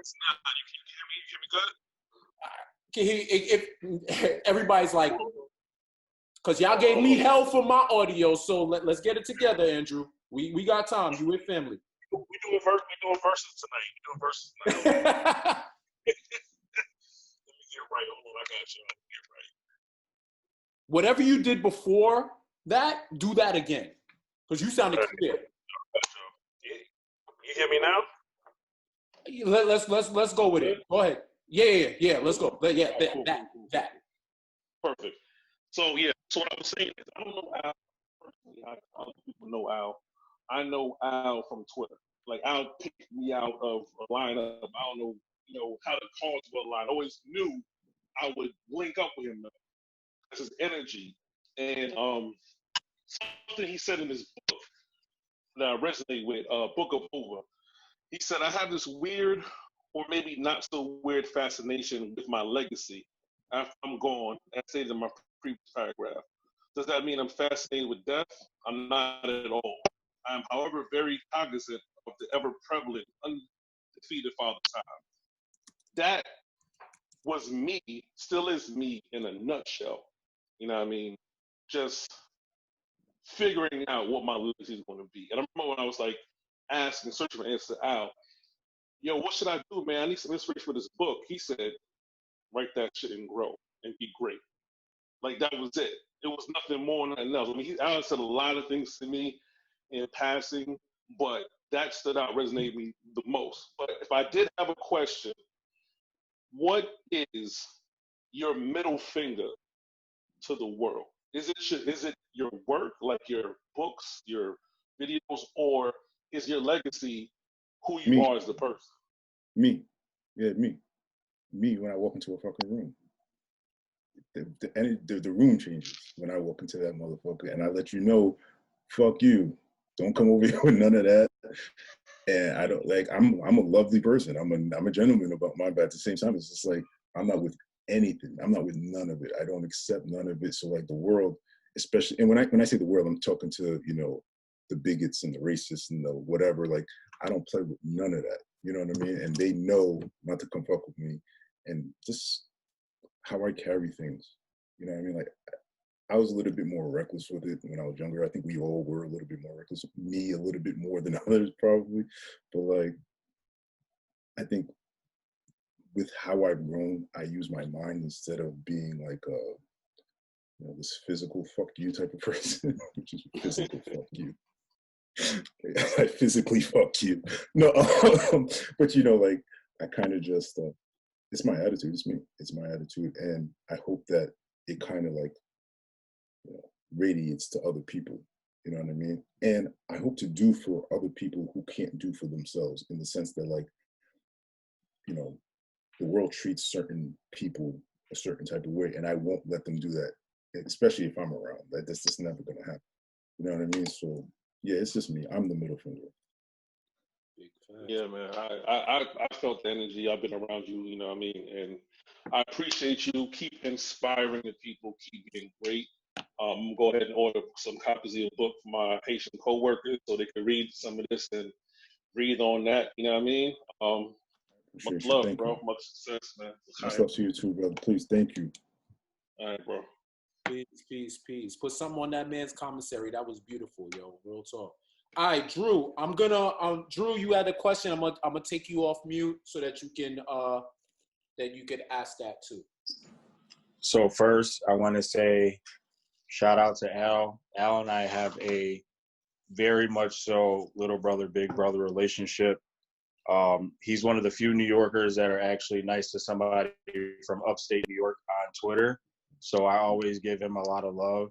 But I do want to ask you, it's a two-part question, and it's something that you and I have kind of touched on before, but I wanted to kind of expound upon it. So the first question is, you did talk about your legacy, but what do you want your legacy to be as far as it pertains to Black creatives? Because I know you've always talked about you wanted to inspire Black creatives for us to not really look for, I don't want to say the white approval, but kind of like the white guidance. Say it. Yeah, right. Yeah, you've always, I know you've always taught me to never look for the white approval. And when I tell you these ideas, you always tell me like, yeah, you can do it, but you want to do it this way and that way. And I've always told you what I want to do to inspire, our community. So that's the first question. And the second question is, with this book, every great creative always has that piece that like defines them. So do you think this book is your Mona Lisa per se, or is this just the start and building up to your masterpiece when it's all said and done? First of all, I'm glad that you're safe and healthy, to be honest with you, because I know you're around like a lot of, them. So yeah, yeah. But this, right as of now, May, whatever, today, 28th, this is absolutely my masterpiece. I think my entire life I was born for this book. And I know we kind of like, that sounds dramatic, whatever, but like I can go back to every book and there's a reason I wrote every other book. Like my fifth book, which I never really talk about, I strictly wrote that for money. And I hated myself for it. It was a money grab and it was a cheap money grab and it worked. You know what I mean? And it wasn't like I wrote like this terrible book, but it was just like, with the purpose behind it, I kind of just like, you don't even, look at it or acknowledge it. But this book for me, everything that I've ever done with my life, it led me to this.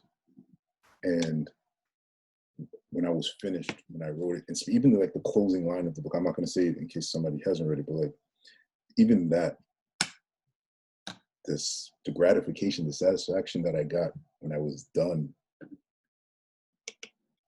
yeah, this is it for now, because at the same time, I'm only 36 years old. You know what I mean? Authors at 36 are like not a real thing, let alone nigga authors. And that's what I'm going to call myself, right? I'm a nigga author. I'm a Black man, but at the same time, it's like, I'm hip hop. I'm, with an attitude. I'm all these things. So it's like, there's not people like me. I'm on my 9th book already at 36. You know what I'm saying? So I'm just getting started. Because God forbid, I see my pen and I feel my pen growing. So imagine, first of all, let's not with the birth certificate. I'm crying at the birth certificate. No, yeah, I feel like I'm getting better. So like in 4 years, imagine where I'll be. You know what I mean? Like, and I always think about that. And for me, that's one of the things, especially with writing, that I do. So it's like I think about, is this going to matter in 3 years? Is this going to, like, even my actions, the way that I do things, the way that I don't do things, you know what I'm saying? I skip that party. I skip hanging out with this person. I skip these things because that's for right now. And I'm not saying don't enjoy life. You can enjoy life, but like, is it going to matter? You know what I mean? Like, they're still going to be there. And I'm not saying take people for granted or take things for granted, but at the same time, it's like, it's prioritizing it. This means so much. And like, for me, the way I locked in with this book, yeah, I can just only imagine in 5 years what it's going to really look like. So I'm fine building it. And as of right now, this sits at the top. Well, salute to you again. What was the first question? I'm sorry, I don't want to ignore the first question that you asked. So the first question was basically like, what do you want your legacy to be with Black creatives? Because I've always said, like, with Tyler Perry did what he did with the studio, but the way Tyler Perry sometimes depicts us in movies has been something that's kind of been a stain on his legacy. The same thing is kind of with Steve Harvey. Like, Steve Harvey gives Black people this advice, but then you kind of look into some of the things that he's done and said. Like, the first time he kind of aligned himself with the big orange juice jug in the White House right now. And like, that's a stain on his legacy, right? So with you, I've always noticed, even before we became close, I've always studied a lot of your moves just from the things I've seen on the internet and, the things I was able to get from you after we became close. You don't really have that like stain from what I've seen. You've always kind of been authentic. So the way I look at it is like, do you think your authenticity. So I can't. but let me just say, I'm not perfect, right? Yeah, because right. Listen, thank God I was in my 20s before like Twitter and all that stuff. Because all right, Preach. so yeah, I'm not perfect, but I understand what you're saying. It was kind of, and as to being like no stain and stuff like that, there isn't. But I think that's also something that I had to grow into. That wasn't something that was just like I was, you know what I mean? Because I didn't have anybody holding my, I don't want to say holding my hand. I didn't have anybody teaching me how to do things properly. I didn't have that. So it's like all the mistakes that I made were things that I had to learn on my own. And I own those. Because if I can own credit for, I did this by myself, I did this by myself, I can also take I did this mistake by myself, and that was nobody else's fault but my own. You know what I'm saying? So, but my legacy with Black creators, for me, I feel like we can do it. It's kind of like following the Master P thing. You can do it yourself. I can do it myself. I don't have to do it. You know who my plug is? Wi-Fi. I have Wi-Fi. Look how many people I'm talking to right now. I have Wi-Fi. Run off your I don't plug, need you anybody. won't have it anymore. Excuse me? If you run off your plug, you won't have Wi-Fi anymore. So Well, listen, we're not going to get into in the socket. You heard? Jeff's got bars. Yeah. This is why he hired me. Does. This is why he hired me. But like, that's what it is for me. I feel like we can all just do it on our own, especially with the temperature of America right now. It's like, yo, fam, why do I want to go work with a bunch of people and I know how they feel about me when they're off the clock? You know what I'm saying? Like, I don't want to deal with that. I don't want to be around that. Life is too short to work with people that you don't like and work with people that you know hate you.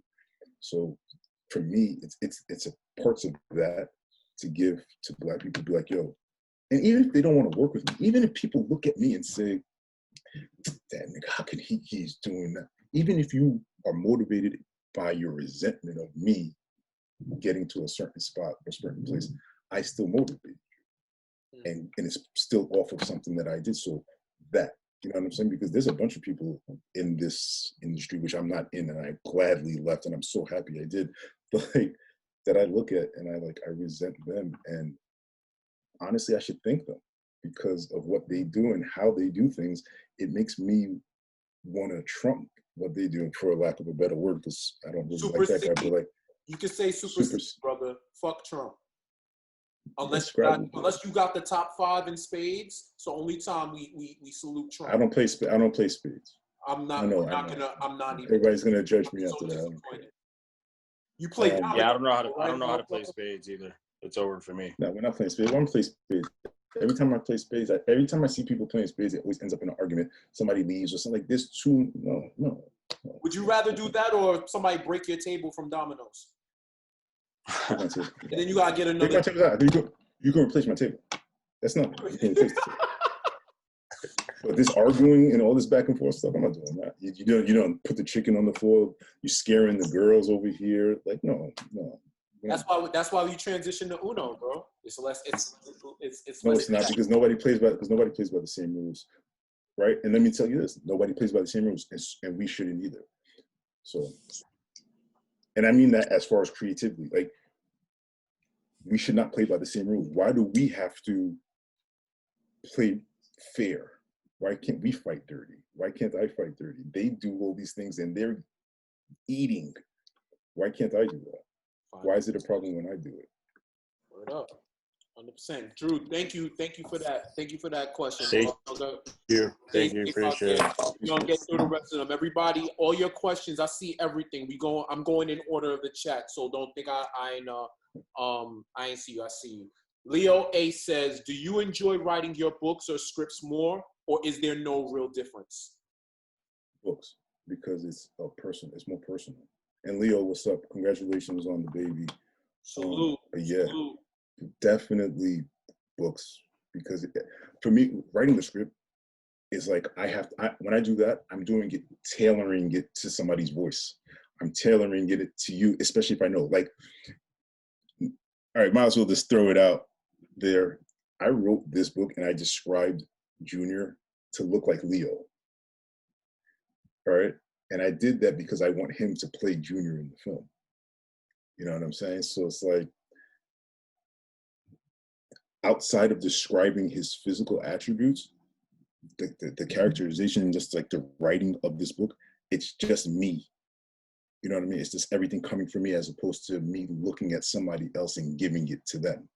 You know what I'm saying? So I enjoy books more because it's for me. And it's like, that's creating can't be an egotistical thing, even though I have a really big ego, because when I get feedback, I always trip off of that first initial feedback and I don't like it and shit like that at all. But like, I hear you. I feel like I'm allowed to be selfish in this thing. You know what I mean? That artist sensitivity, that artist feeling of ownership, that artist connection with your work. It's unlike anything you will experience in your life. It's too real. Jeff, let me ask you something, and I'm sorry to interrupt you, but no, you're good. Somebody texted me saying they're trying to get in the club and you're not letting them in the club. Yo, tell them I saw them outside. I'm sending somebody to them right now. I'm gonna send them somebody right now. Yo, you ever be in the club and somebody you wait online, you see your man like yo. I don't go to the club. I've never been to a club before in my life. Never. You've never seen me in a club. That's not what Prodigy said. Rest in peace. But we're gonna keep it going because I don't make it hot because then the heat comes back to me. DJ Goldfinger, how do you deal with undercover agents, quote unquote, in your professional encounters, and what are your thoughts on it? I'm sorry, repeat that for me. How do you deal with undercover Haitians in your professional encounters, and what are your thoughts on it? I guess I would say, like, are we saying like people who are hiding their Haitian heritage? That's how I'm taking it. Okay, all right, let's do that. How do I deal with them? I don't, and I'm not trying to be like funny, like I'm like this, but like I don't. Once I find that out about you, and that you're hiding that part of who you are, and like, yo, yeah, fam, I'm Haitian too. Like, why are you whispering? Like, talk to me right here. We're both this, you know what I mean? And yeah, I just don't deal with the people like that. I honestly don't. And there's more than we both know, obviously. And he's like somebody that's been in New York City doing the biggest parties ever in New York.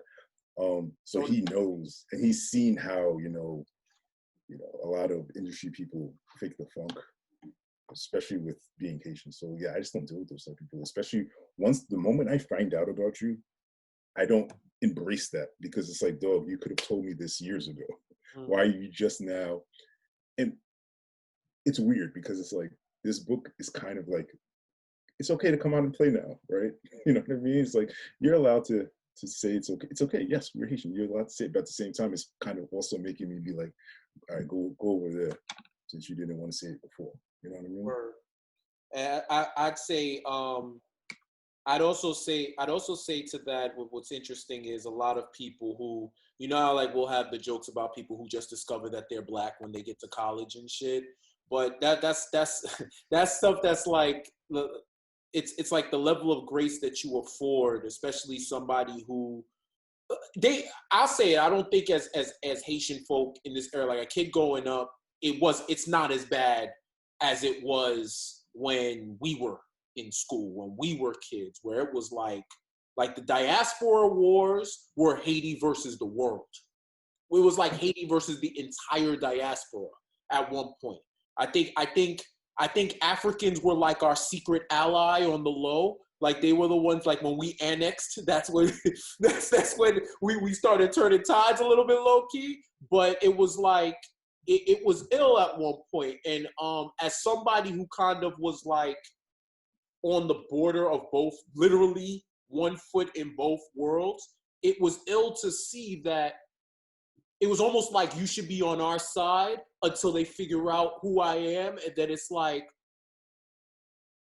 but your last name is Johnson. Like, how did that happen? And I'm like, well, when two people love each other very much and they come from different countries, 2 + 2 does not equal avocado. But, I do think it. Hold on a second. Or avocado don't. You know what? If I ended this meeting, y'all would be tight. Because, like, I was trying to avoid. The cat is like, that was horrible. And it's saying, you talk about, like, dad joke God, like, that was horrible. I mean, Lamar, I got you because I'm disgusted. First off, I want to say I applaud you for the transition. I see the 360 from our days at Union to now being a prolific author. Oh, we got Union talk. Okay. Do those experiences in Virginia kind of help shape and mold your thought process to write? Hell yeah, because that's where it started.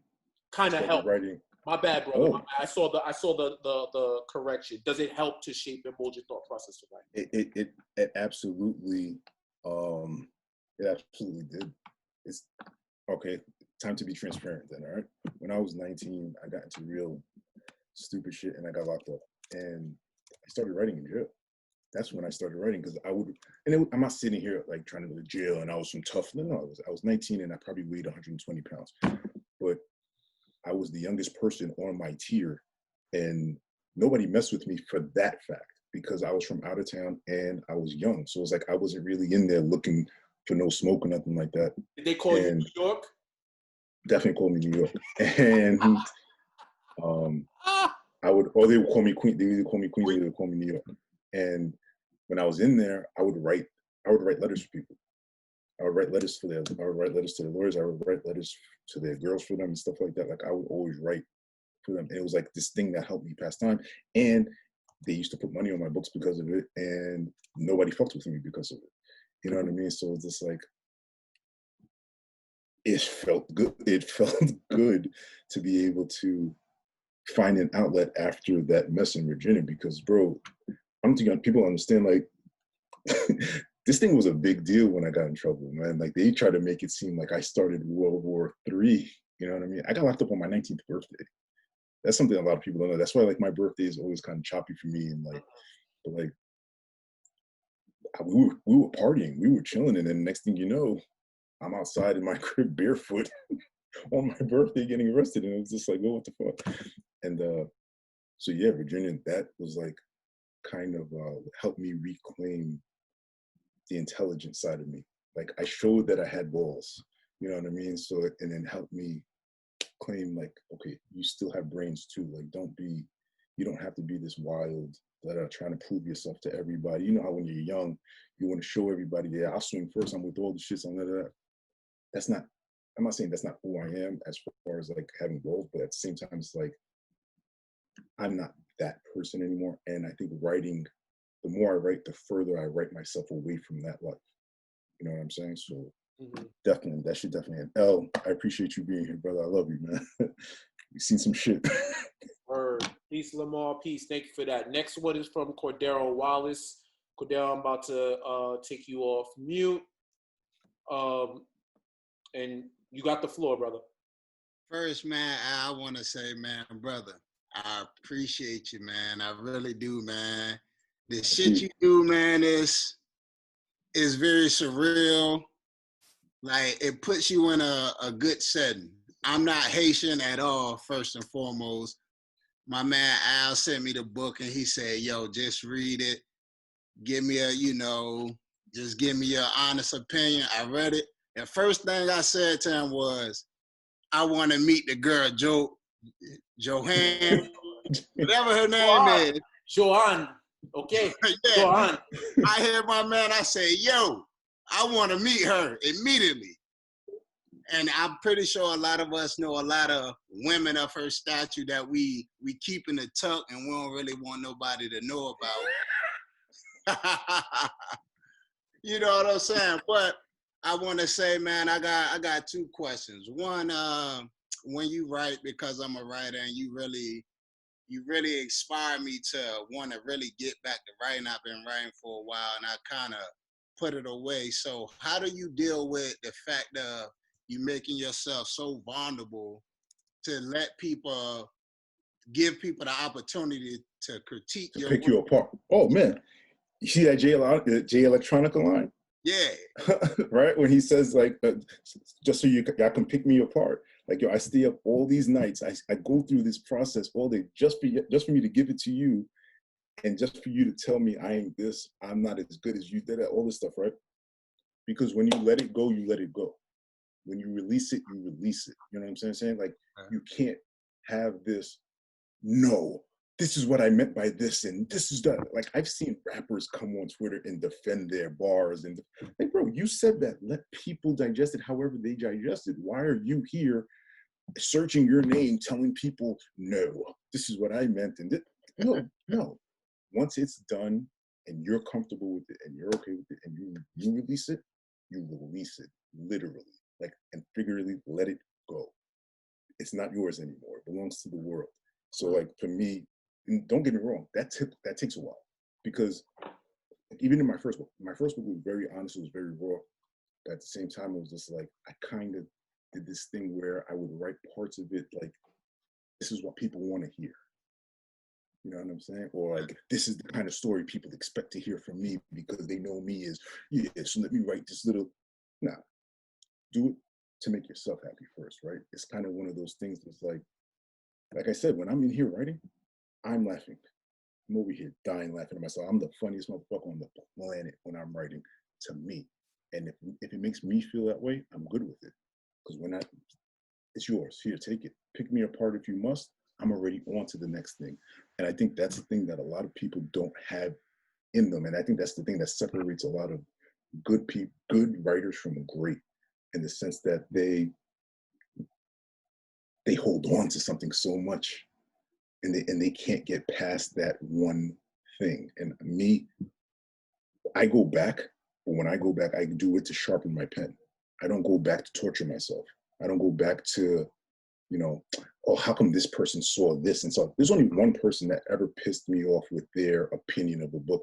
I have no idea who she is, but like, my second book was a novel. It was a comedy, and she was looking for, like, you know, life game and all this. I'm like, you turned on a comedy looking for a basketball game. That's you. That's your fault. So ever since that review, I've been looking for her. I'm gonna find her. Like, well, what the nigga say from Taken? I don't know where you are. I'm gonna find you. Yeah, I'm gonna find you. But he's not petty though. He's not petty. I'm not petty. All right, and my second question, and before I ask, I want to say, fuck you, because some people do want to have deep dives with their comedy, okay? I didn't like the Issa Rae thing. I seen what you did there. I seen it. Okay, all right, let me explain that about the Issa Rae thing, right? For me, I just look at how when people pick her apart, it's like, yo, Insecure is a comedy show first. It's okay to enjoy it. I feel like people go into it looking for things to argue about. Like, I have this, like, I'm gonna watch it, so I have points to make. That makes me think two things about people. That makes me think, one, you're miserable because you can't enjoy anything. And two, it makes me think you have no originality about yourself because you needed this show to give you something to talk about, as opposed to you being interesting enough for you to just bring something to the table yourself. You see what I'm saying? And listen, she's a genius about it, because she understood the temperature of where we're at in society, using Twitter, conversations like that. She does this on purpose. Every week she has everybody dancing to her beat. She's a fucking genius, and I love her. She's and definitely great. I love her. I just didn't like the comedy, but my second question is, so I see your mantra all the time. I don't know if you came up with it or you got it from somebody else, where you say, build but don't climb. That's me. It can really be a double entendre if you really look at it. So what's your take on it? Because my take on it is, I get what you're saying when you say build but don't climb, because if you climb and you fall, there's nothing to fall back on. But if you build and you fall, there's something to fall on. That's one part. That's absolutely one part. I didn't mean to cut you off. I'm sorry, but that's definitely one part of it. That's definitely one of the biggest parts of it, is this, that people are such in a rush to go get that one thing. You know, it's that, like, that whole thing. I'd rather walk down and get them all. Build it so that if you do fall off a little bit, you still have something to stand on, and you can keep going instead of having to restart all the way from nothing. Okay. Keep building it. Keep building, and that goes not just for your work. That goes for your network. That goes for the way you have family and you treat your family and you be around, and building that. Build things with your friends, build things with your community, build things within yourself of writing. So you can, every time you fall off, you ain't falling off too hard, you ain't falling off that bad. And here's the thing, especially living in New York and coming from here, people have to understand, falling back is a means of survival. I'm not one of these people, I gotta be outside just to say I'm outside for what? I'm a writer. I belong inside in front of my computer. You know what I mean? And like, so there's that. And there's also the build but don't climb is because, especially with this industry, I've seen some disgusting things, and I'm not saying like sexual disgusting things. I'm just saying how I see people move, and they want to just social climb all the time. People just want to social climb. Like, you'll do it. If you're gonna do it yourself. You don't need to be doing it off the backs of other people. You know what I'm saying? Like, if you look at content as it's constructed now, how much of it is original? How much of it is talking about things that other people created? How much of it is just one person sitting there telling you a story or telling you a thing and giving you a feeling and giving you something? They're not doing that. What people are doing are taking Insecure. They're taking this person's album. They're taking this person, and they're building off of that. Okay. It's never, you know what I'm saying? It's never just them or for themselves. So it's like, for me, the way I look at it is like, you're going to be one of those people. You want to be one of those people that get talked about, or you're going to be one of those people doing all the talking about other people. So build it, don't climb, because those people are climbing. And that's fine, because that thing won't last that way, in the sense of, okay, listen, if you're after money, do that, because the money's there for that. But if you're after something like I'm after something, where in 50 years after I'm dead, people are still talking about me, books don't go anywhere. We read first edition, right? How many books from back in the, and that's one of those things that I want to be. I want to be one of the people that, you know, when kids have those required readings in school, like, you know, Catcher in the Rye or whatever, of Mice and Men, I want to be one of those guys. I want to be one of those, they had to order me on Scholastic things, or they had to, their teacher gave it to them and they have to write a book report about some shit that I wrote. You know what I'm saying? And that's legacy to me, that right there. And how does that not make me a legend? That literally every school child, every person that goes through the school system had to read something that I wrote. You know what I'm saying? So there's different ways about going about building your shit. It doesn't have to be in your face. It doesn't have to be flashy. It doesn't have to be none of that. I don't wear jewelry. I'm not a flashy person. It's not who I am. It's not how I am. I like building things because it's like, while y'all doing all of that, what Hope say? What did Hope say? Somebody tell me, please. What did Hope say about being flashy and being loud? Let them other niggas get the fame. Let them other niggas get the name, skip the fame. That's how, and here's the thing, and people don't understand about that. Like with the Jay-Z thing, is like, I actually apply these things to my life. I don't just hear it and be like, oh, it's a good song. No, I apply these things. And that, like, when people be like, well, that's a gem, or it's not a gem if you don't apply it. It's not a gem if you don't use it. It just sounds good. It's just a good caption. It just sounds good. So what is it if you don't apply it if it's not a gem? Is it a zirconia?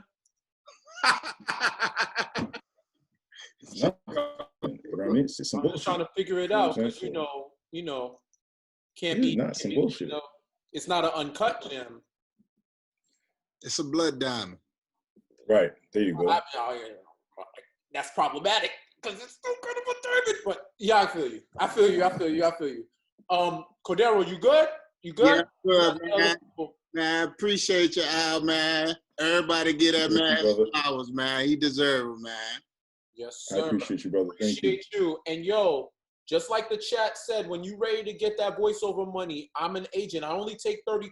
It's very fair. Don't worry about it. We can talk through it. So next up, we got Smota. She said it. He or she said it's past their bedtime. So we gotta get them on, because I ain't trying to get fought out here. So you are unmuted. Please take the floor. Thank you, Jeff. I appreciate it. And it's Domi Moda. Thank you very much. Oh, what's up? What's goody? Yeah. Oh God. I can only imagine the question she's about to ask. Time out. What, you an X-Man now? Why ain't you put your real name? Why I gotta decode? You got that is her real name. You got me different pronouns and shit. Like, what's the good? People that know me for real. Heard. I'm on 9 years, right? 9 years deep now. All right, Steph. Don't me get to it, man, please. All right. Okay. Stephen A. Mota. Come on, dear friend. You know it. Go ahead. Jeff, thank you so much. I appreciate it. And Al, thank you for inviting me on this Zoom call. I am honored to be here, and I just want to say congratulations. I've been a fan since book number 1. And I still have that book, which you signed it and wrote something sweet in there. So I appreciate it. This is probably the only time I've ever been nice to you. I think so. I think you've been nice to me, I think, like 4 times in our life. All right, go ahead. All right, get to the question. Okay, so the question that I have,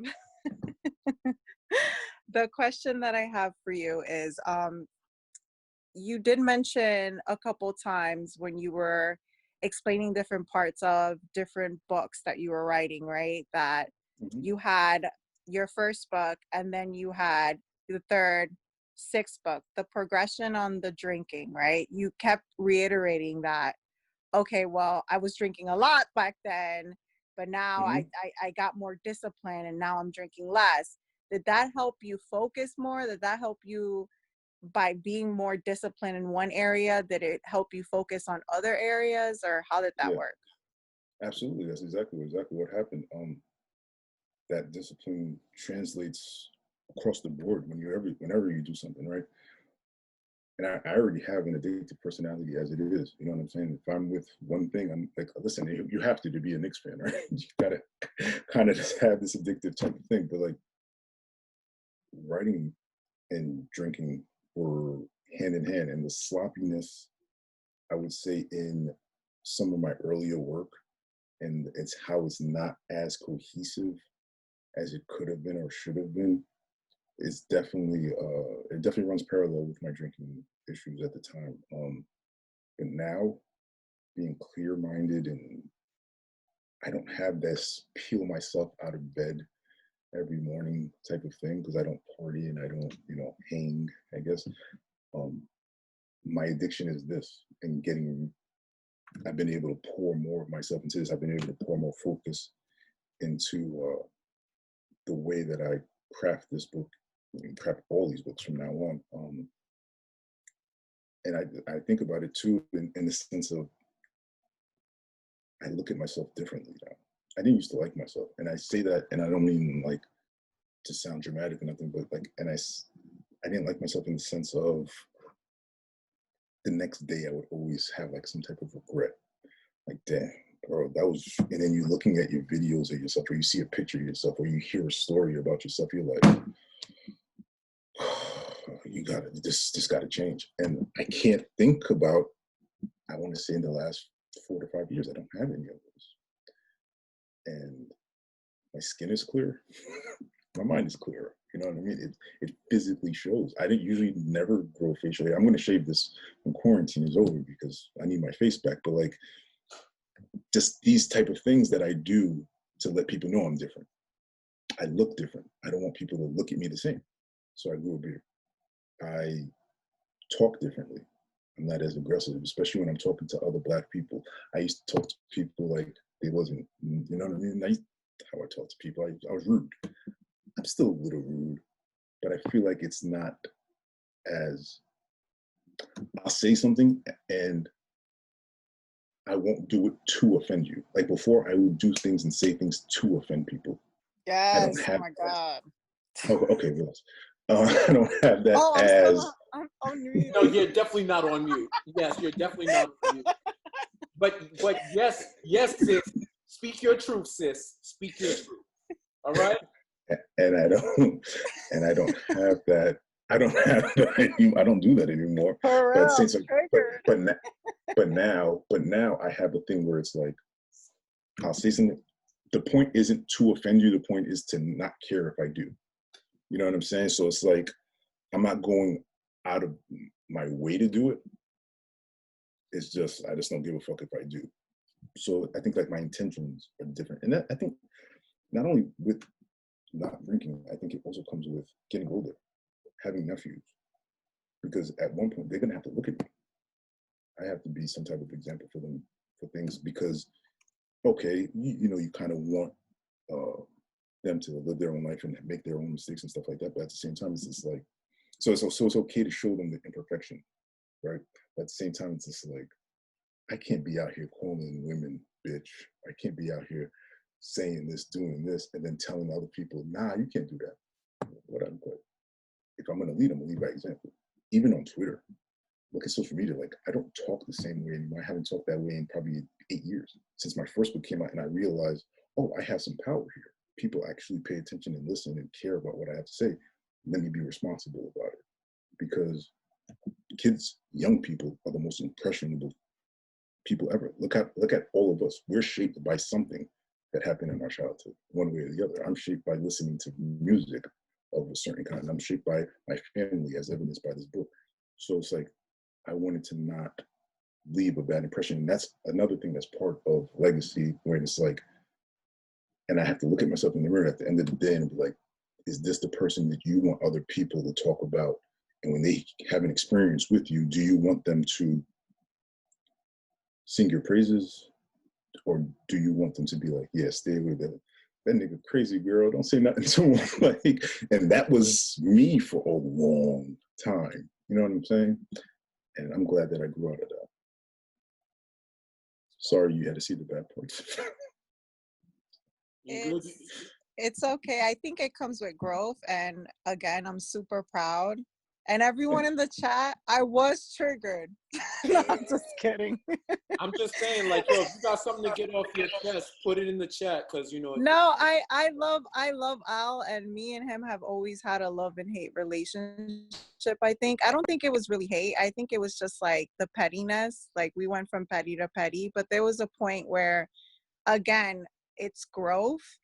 And the second question and the last question that I have, well, actually, I want to comment on Jeff's chair really quick before I ask the last question. Jeff, I love that chair. Where did you get that neck thing? Because I need one. Tell me. Oh my God. So we're not doing solicitations today. Okay.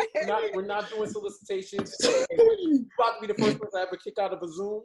With love. Oh, stop it! Stop She's it! okay, kicked out the Zoom.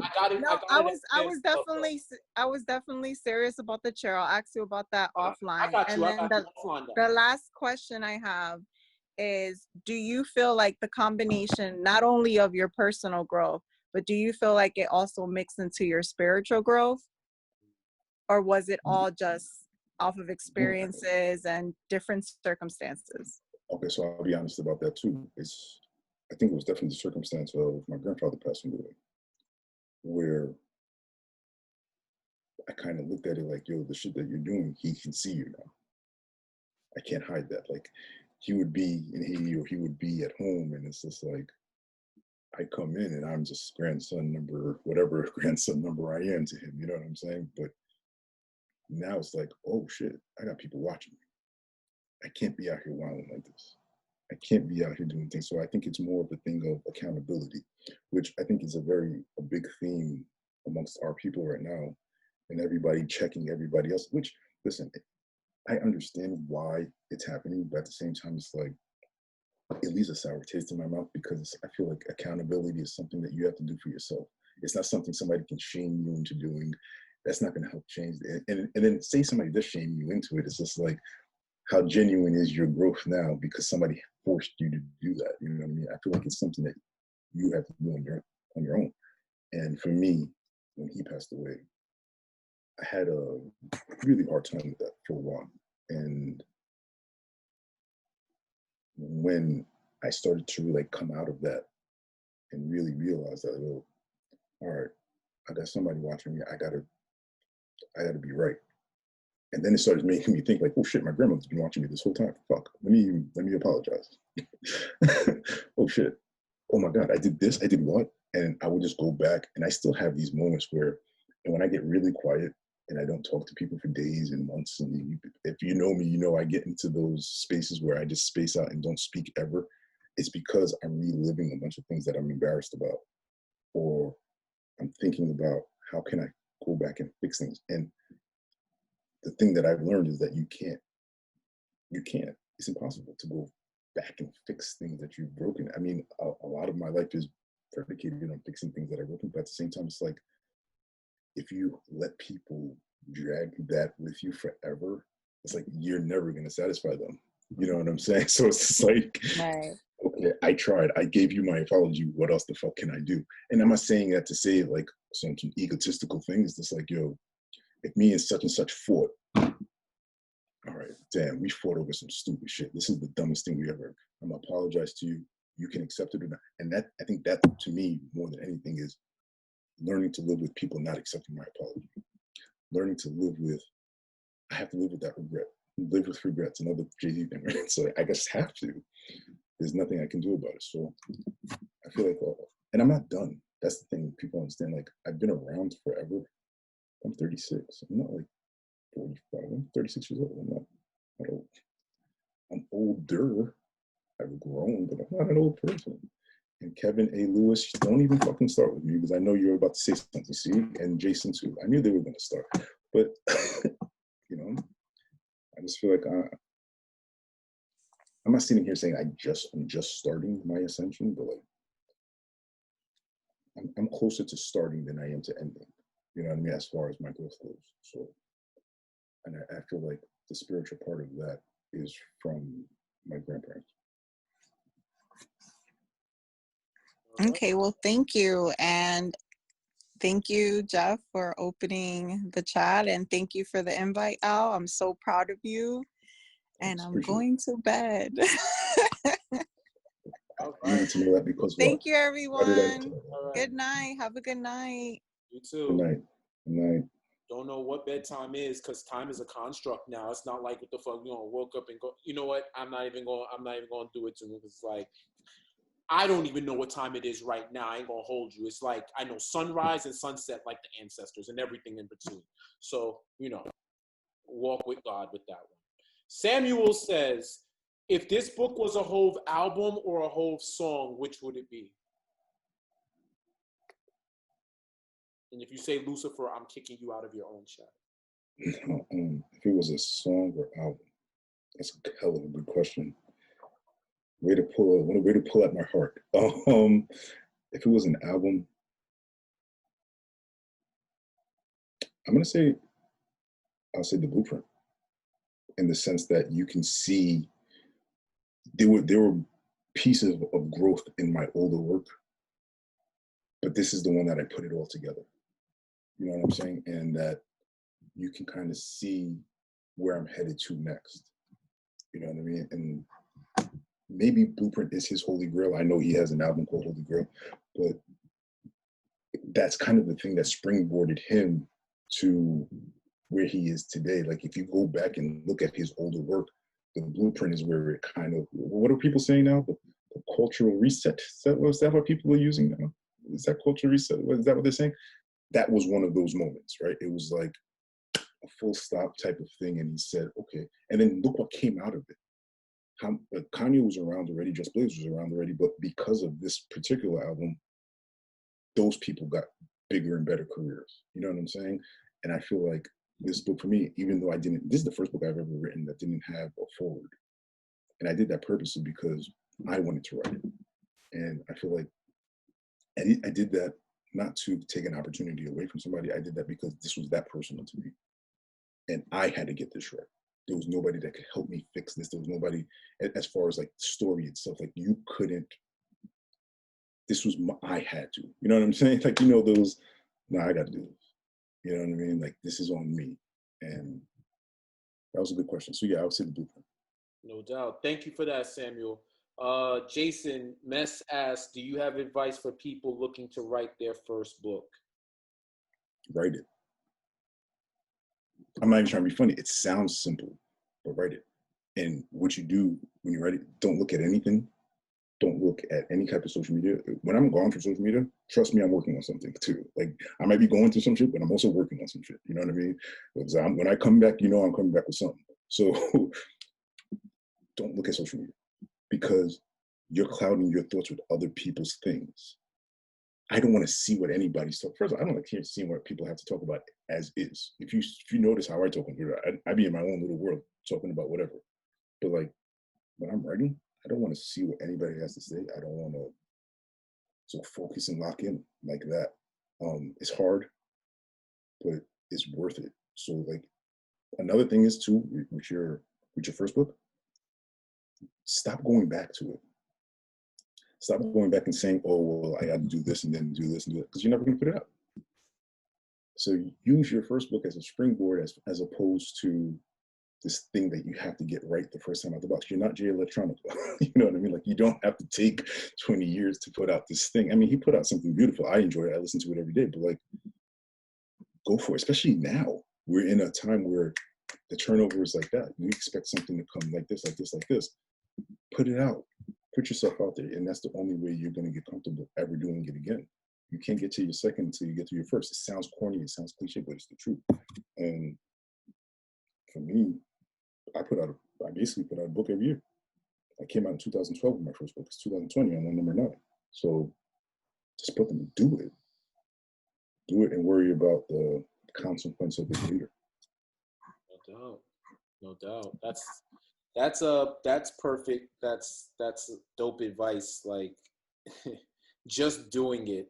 And I think we get caught up in structure. We get caught up in, once again, we get caught up in the perfection of it all. And the other thing is we get caught up in reception to our work, right? If I write it and nobody reads it, why the fuck did I write it? If I record it and nobody listens, why am I spending my time? And I can be because you did it, because it's on you to do it. It's right. It's your thing to craft. It's for you. It wasn't sure. You want to come out the gate and sell 1 million, right? Of course you do. Who doesn't? Right? We can sit here and act like that's not a thing. Of course not. I want my shit to go number 1 every single fucking time.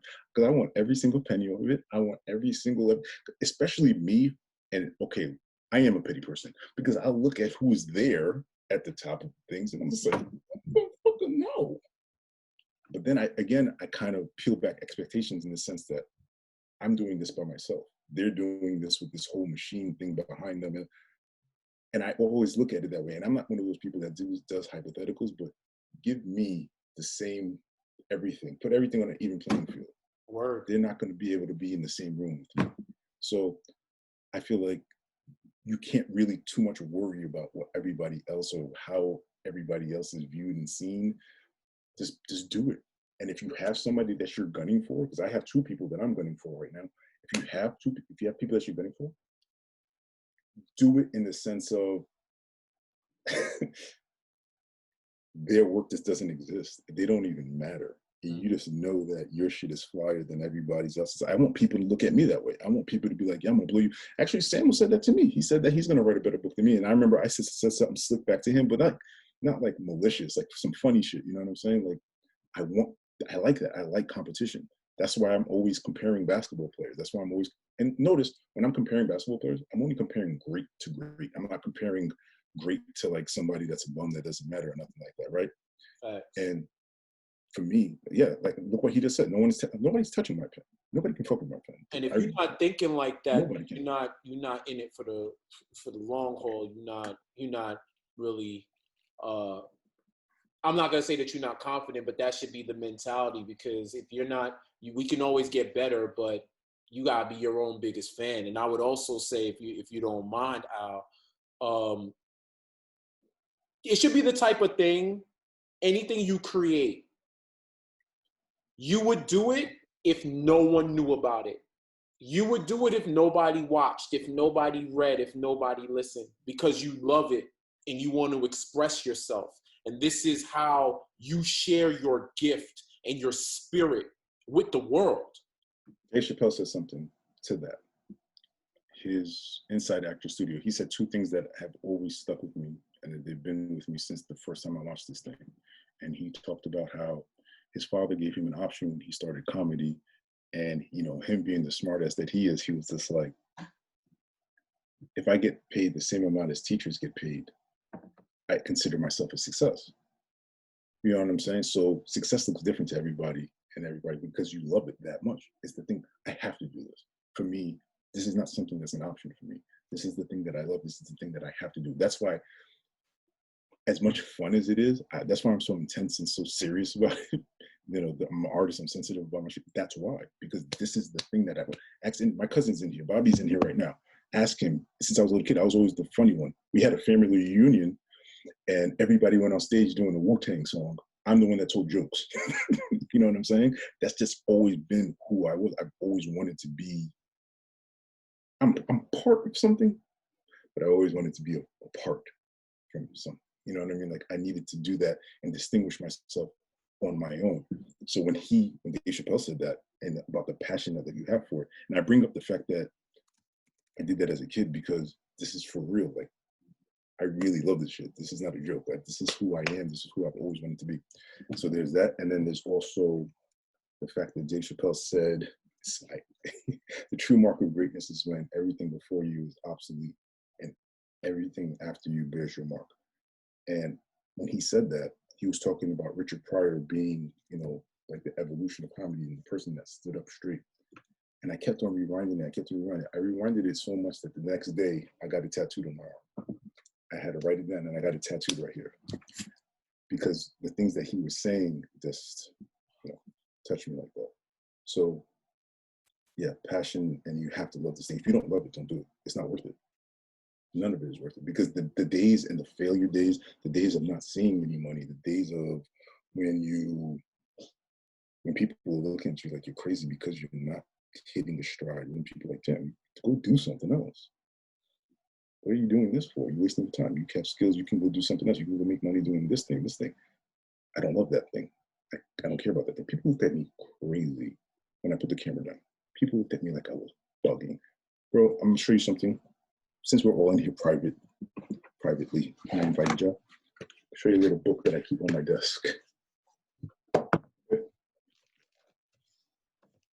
These are the type of things I was doing in my pre-life, okay?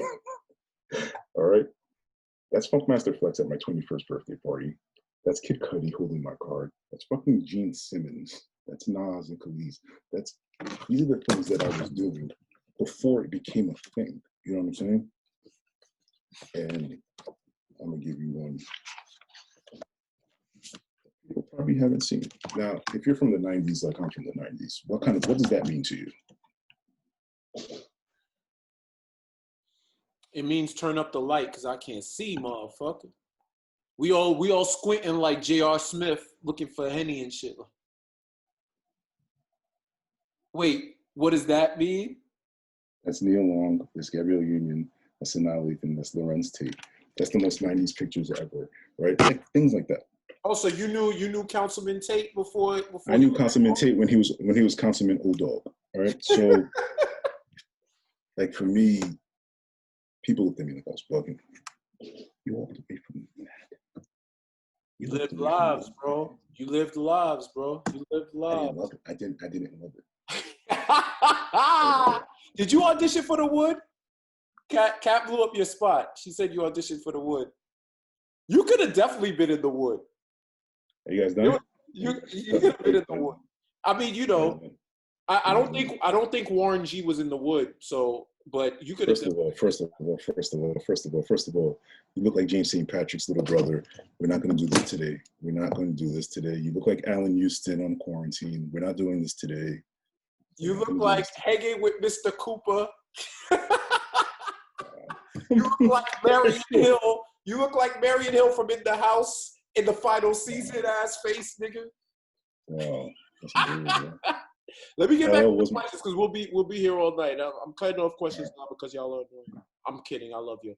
Pascal, what do you do to stay motivated when you are feeling discouraged? And shout out to you because you motivated a lot of people by graduating and doing your thing. Like, love to you, love to your fam. Like, congratulations on that once again. You definitely have the most Haitian name in this room, by the way, left. So salute to that also. Definitely. I have at least one uncle, 2 cousins, and probably a voisin. That's Pascal. So what do you do to stay motivated when you're feeling discouraged? Do everything but the thing I'm supposed to be doing. Go find it. I go watch Martin. I go watch the reasons that I started. I go watch Martin. I go listen to Hope. I go outside and play basketball. I go do the things that made me fall in love with who I am and what I'm doing today. So like for me, that's like, go back to the reason you started. I think too many people abandon the reason they started because they started seeing money and that becomes the love. So they abandoned the actual thing, right? I don't forget why I started because I always constantly remind myself. So like, shit, even if I'm having whatever kind of day I'm having, especially a bad day, I mean, I go to Martin all the time and his voice just kind of reminds me of that. Or honestly, I'll just full stop everything. I just won't write anything. And because there's days like that. There's days where you don't need to force it. You don't have to be motivated every day. You don't have to do things every single, you know what I'm saying? So that's how I do. No doubt, no doubt. So we got a special question in here. My guy Sarome is in the building. You got a question? Sarome in the house. I say. Yeah. Yo, Sarome, you trying to ask it in here? Or you trying to come off mute? No, you coming off mute. You already know the vibes. Yo, you've been requested to unmute, good brother. You have the floor. Where my man publishing with the book, man. That's you, Betha? That's you, Betha? Putting people's name in the book, man. Where that publishing money at? You heard? Pray for Jimmy. Yo, Pray for Jimmy.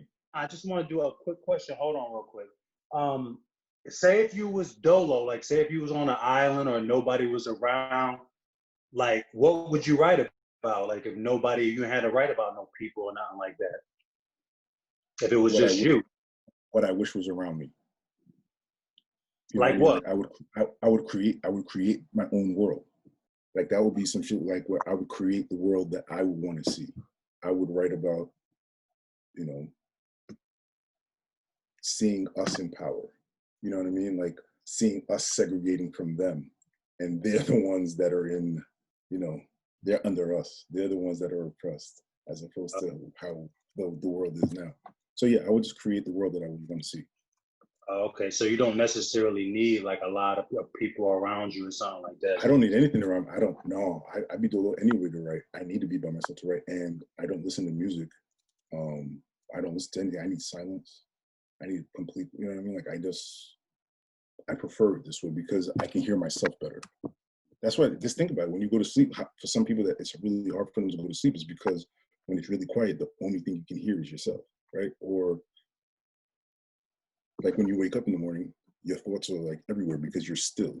And I feel like having that alone time, so to speak, I feel like that would benefit any writer.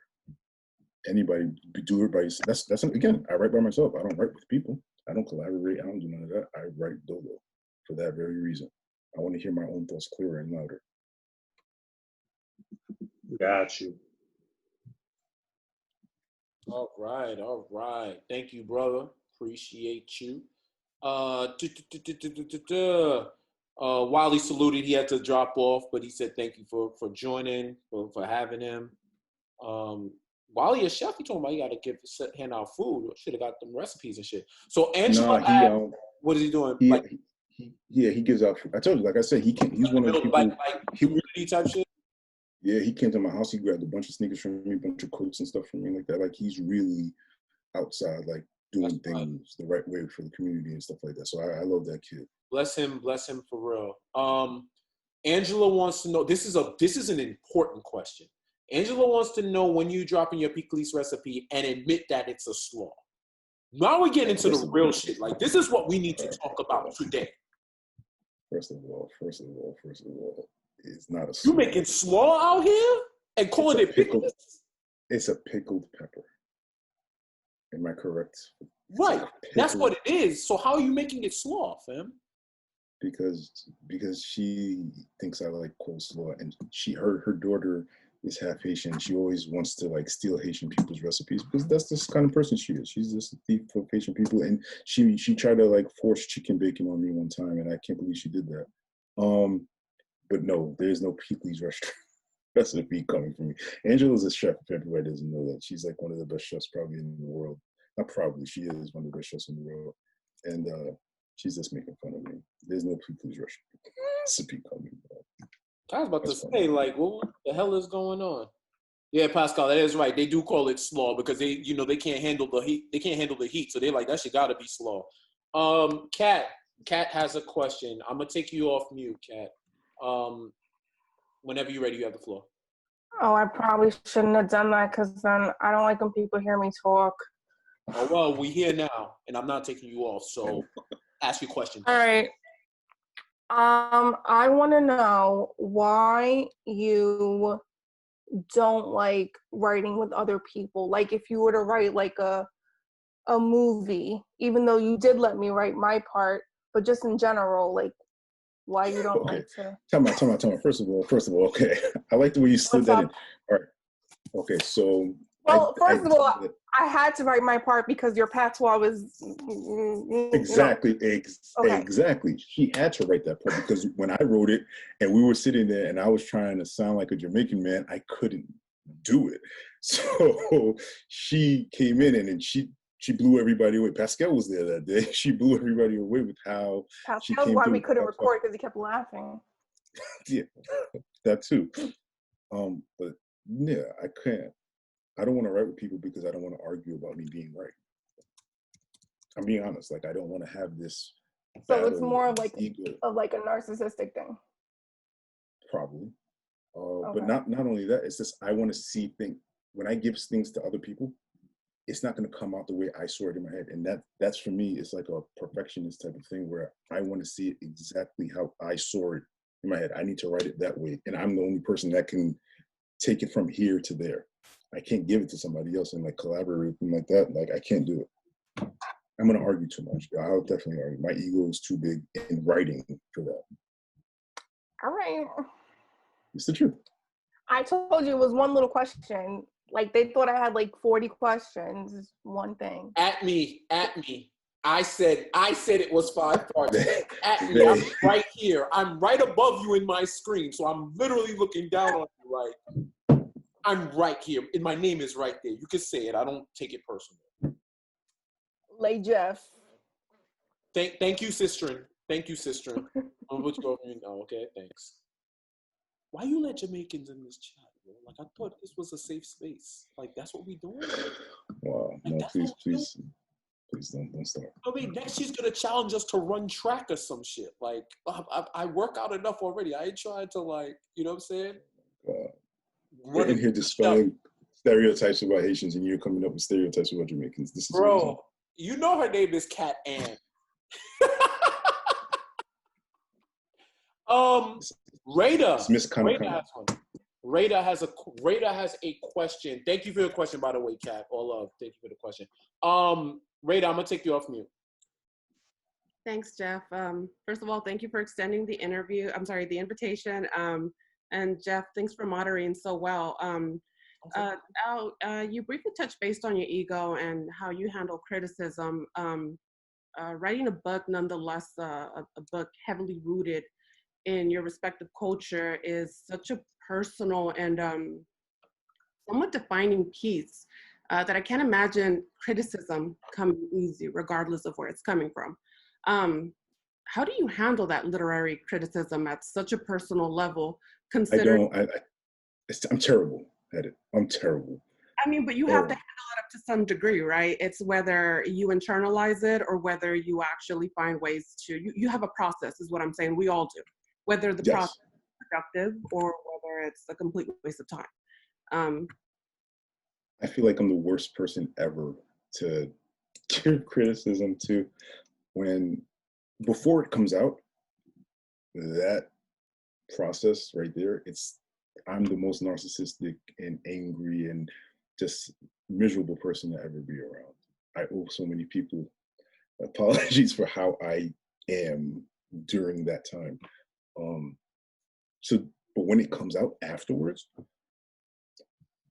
when I say I don't care, I mean I don't care if like people, because then first of all, I understand the lay of the land, and I know that people were trying to troll me and like, oh, that's just trash. So like that's just how people do things now, right? So I don't take that part of it too personally, but with this book especially, I feel like there's no way for people to criticize it because I'm teaching something. You know what I'm saying? It's like, and I'm not saying that like an egotistical thing. I'm just saying like I'm teaching you something new, even though the story isn't like this, you know, Haitian only type of thing for you to understand it or whatever. But like the fact that I'm putting you on to Haitian culture, I'm putting you on to how we really are, I feel like there's nothing to criticize. So if somebody was to be critical of this book, especially, I would just take it with a grain of salt. It hurts, I ain't gonna lie, it does, because it's like, I put hours and months and years into these things, and this is exactly who I am. So it's like, kind of like, if you say something bad about that, you're saying something bad about me. But then I just learned to kind of let it go. I can't, because if I do that, then I'm just going to become one of those people that writes for people. You know what I'm saying? Like, I'm only writing for the reaction, and I can't do that. That'll fuck up who I am. You know, and I guess that's why I kind of tied it in, because I personally, in my opinion, I think that the way we experience our respective cultures could be very subjective sometimes.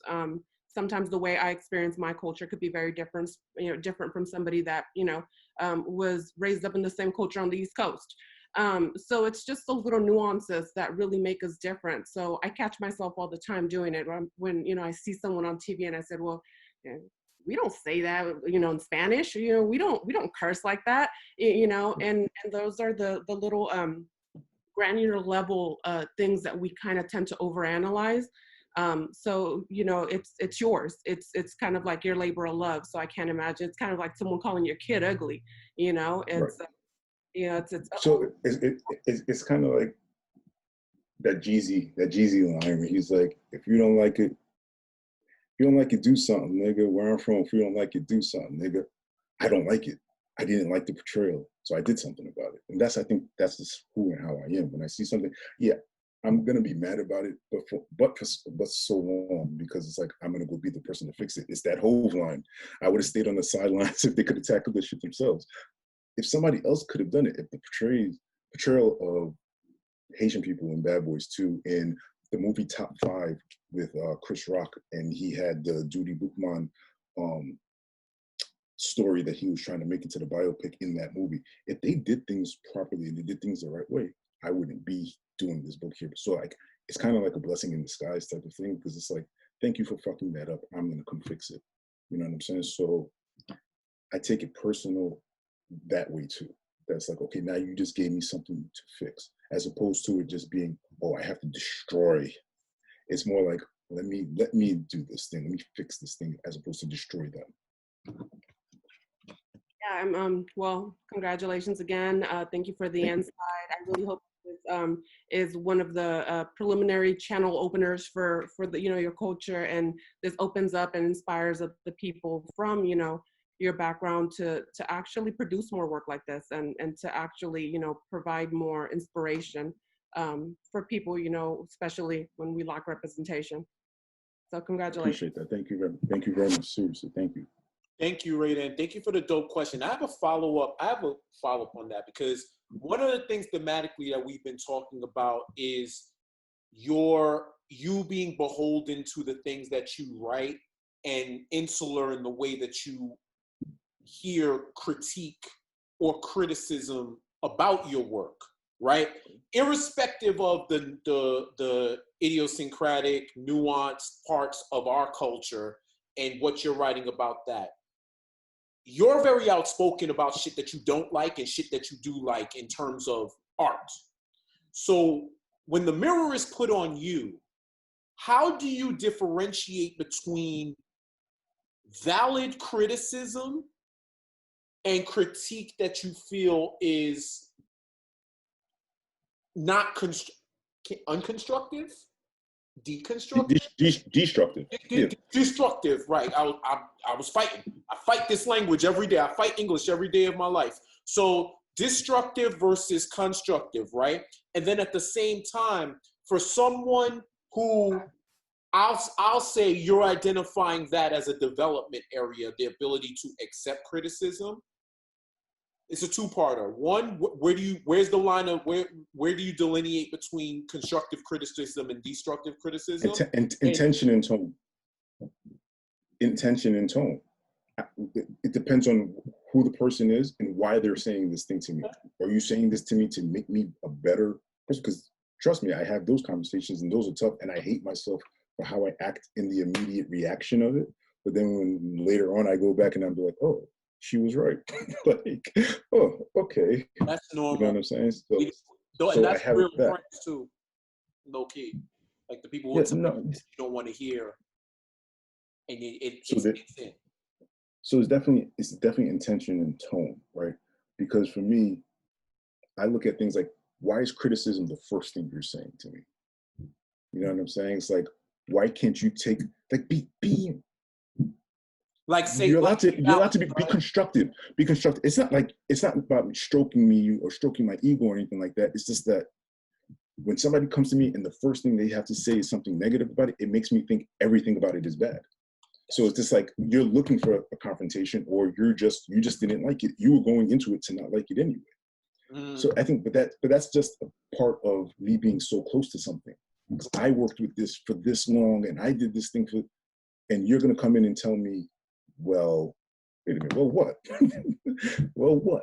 You know what I'm saying? So I think it's part of that, but at the same time, we need that. Right. Right. And you even said it's intention and tone, right? So it depends on who's coming through. Because, you know, we having an open conversation, right? Absolutely depends on who's coming from. I was reading and commenting to Al on his book in real time. And I'm the type of person where I fall into, and I apologize if it sounds like I'm going into business for myself, but I'm the type of person that I'd rather you be pissed at me for pointing out something that someone else may see and it distracts from the actual work than for me to read something, see something crazy, and then keep it moving. To me, that shows what the care is. So, like, quick story, I was reading the book, I had an advanced copy, and there was like a character was referenced that it wasn't supposed to be, a reference incorrectly, I think. And I saw it and I screenshot it, and like in real time, while I was still sending shit that I liked and the jokes, I'm not gonna lie, I hesitated for a second because of what you just said. Cause I'm like, damn, I don't want it to come off like, I never want to be that guy. We work with people like that. We have some friends that are like that always want to fucking nitpick and always will pick out the stuff that's wrong. And it's like, yo, do you like anything? But at the same time, I said, what would I want on the flip side? And what is my intention? And my intention was, yo, I don't want the next person that don't know Alan to read this book and be like, oh, this nigga got typos. This shit just be trash. You know what I mean? Especially given how important the book was, what you wanted to present, right? So hearing your perspective on it, one, makes me know that because of our relationship and everything like that, that I did do the right thing, and that is how you're supposed to approach it. But then I think about, okay, for that, how do you apply the constructive criticism to get better as a creative?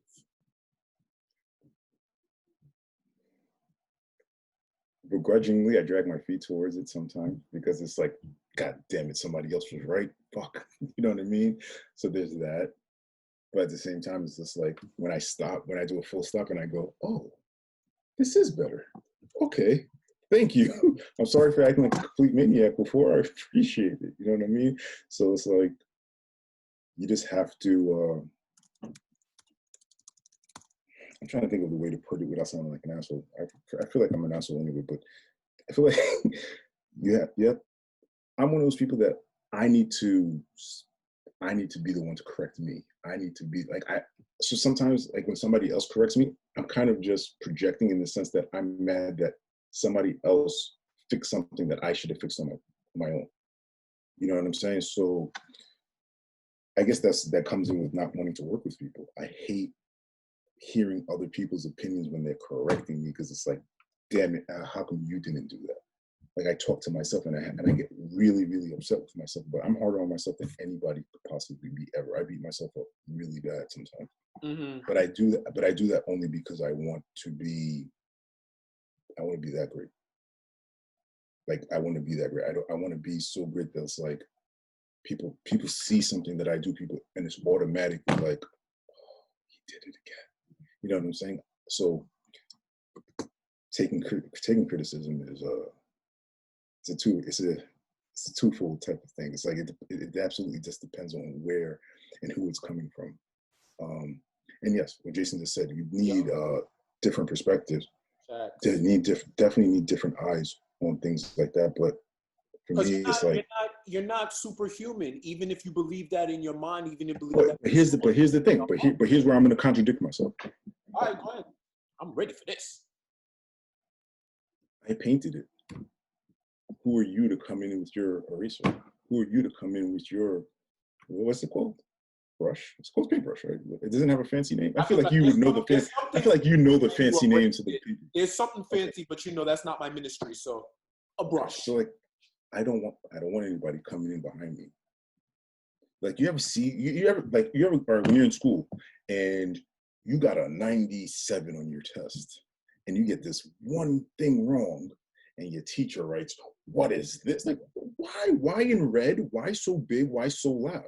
Why do you have to amplify my mistake?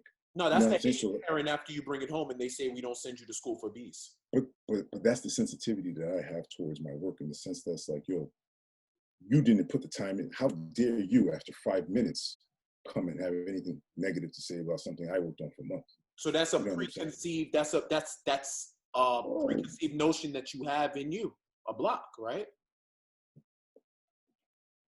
Because that can be a vice, right? Like it's excessive pride.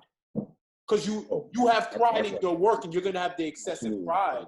But then it's ridiculous. Because it's like, and you know, I don't have a PhD, a MDA, or a BCW, but I you know, it's like I'm following your train of thought, and you're like, okay, I hate taking criticism, but the intention and the intention and the delivery and all of that matters. If it's somebody who I know has my best intention at heart, I'll begrudgingly do it. But who the hell are you to tell me that what I'm doing isn't what I'm doing? Like, bro, I am running in this circle. I'm tired. I'm sweating right now. Just trying to think about your mentality. And it feels like you are an artist. Don't ever think that you're not. You are, because this shit is like an ultimate conundrum, bro. This is enigma right now. And I think that's something, and what you just touched on and what we've just gone through is the tragic flaw of artistry. So much pride that you don't want to hear anything, but deep down in your heart, you know that it could change. But if you change it, what does that mean about what I originally created? Right. What does that mean? What does that say about me? It's existential. It's existential, but I think, you know, I think the answer lies in our own unique experiences. I would like to think that it just means we learn and grow for the next time. Some works should not be manipulated. That's why I said imperfection is the most beautiful thing in the world. Perfection is a goal that we work to attain because it always helps us drive to do our best work. But once you get perfection, it's fucking boring. There's nowhere else to go. So I'd rather be imperfect and build towards perfection and the beauty of my flaws. Like, that's why it's like you have people that. I'm perfectly okay with my flaws because I'm a completely flawed person. I am perfectly flawed as is, because trust me, there are things about me that I still don't like about myself. But at the same time, it's kind of like I refuse to fix because it makes me who I am. My pride makes me who I am. If I don't have this stubbornness, I don't get to 9 books. If I don't have this stubbornness, I don't get to make a film on my own. Granted, it was a shitty film, but still, I still made it. And it was me, and I did it. You know what I'm saying? So it's just like, it's the gift and the curse, pretty much. It's like, it's the thing that makes me who I am the most, but it's also the thing that kind of helps me. It fucks me up and it drags my feet, in the sense that I always feel like I have to be the first say, the middle say, the last act. It has to be on me. And I can see where, again, that's where it comes in with who it is and their intention. So like, if I know somebody's trying to help me and they just want me to be the best that I possibly can be, I can't take offense to that. But I always seem to, because what you just said, that chasing the perfection thing for me, it's like, I have to be this good. I have to be good at this. You know what I'm saying? If that's not what Jordan said, if that's not the way you play, then don't play. Like, you know what I'm saying? This is the way I play.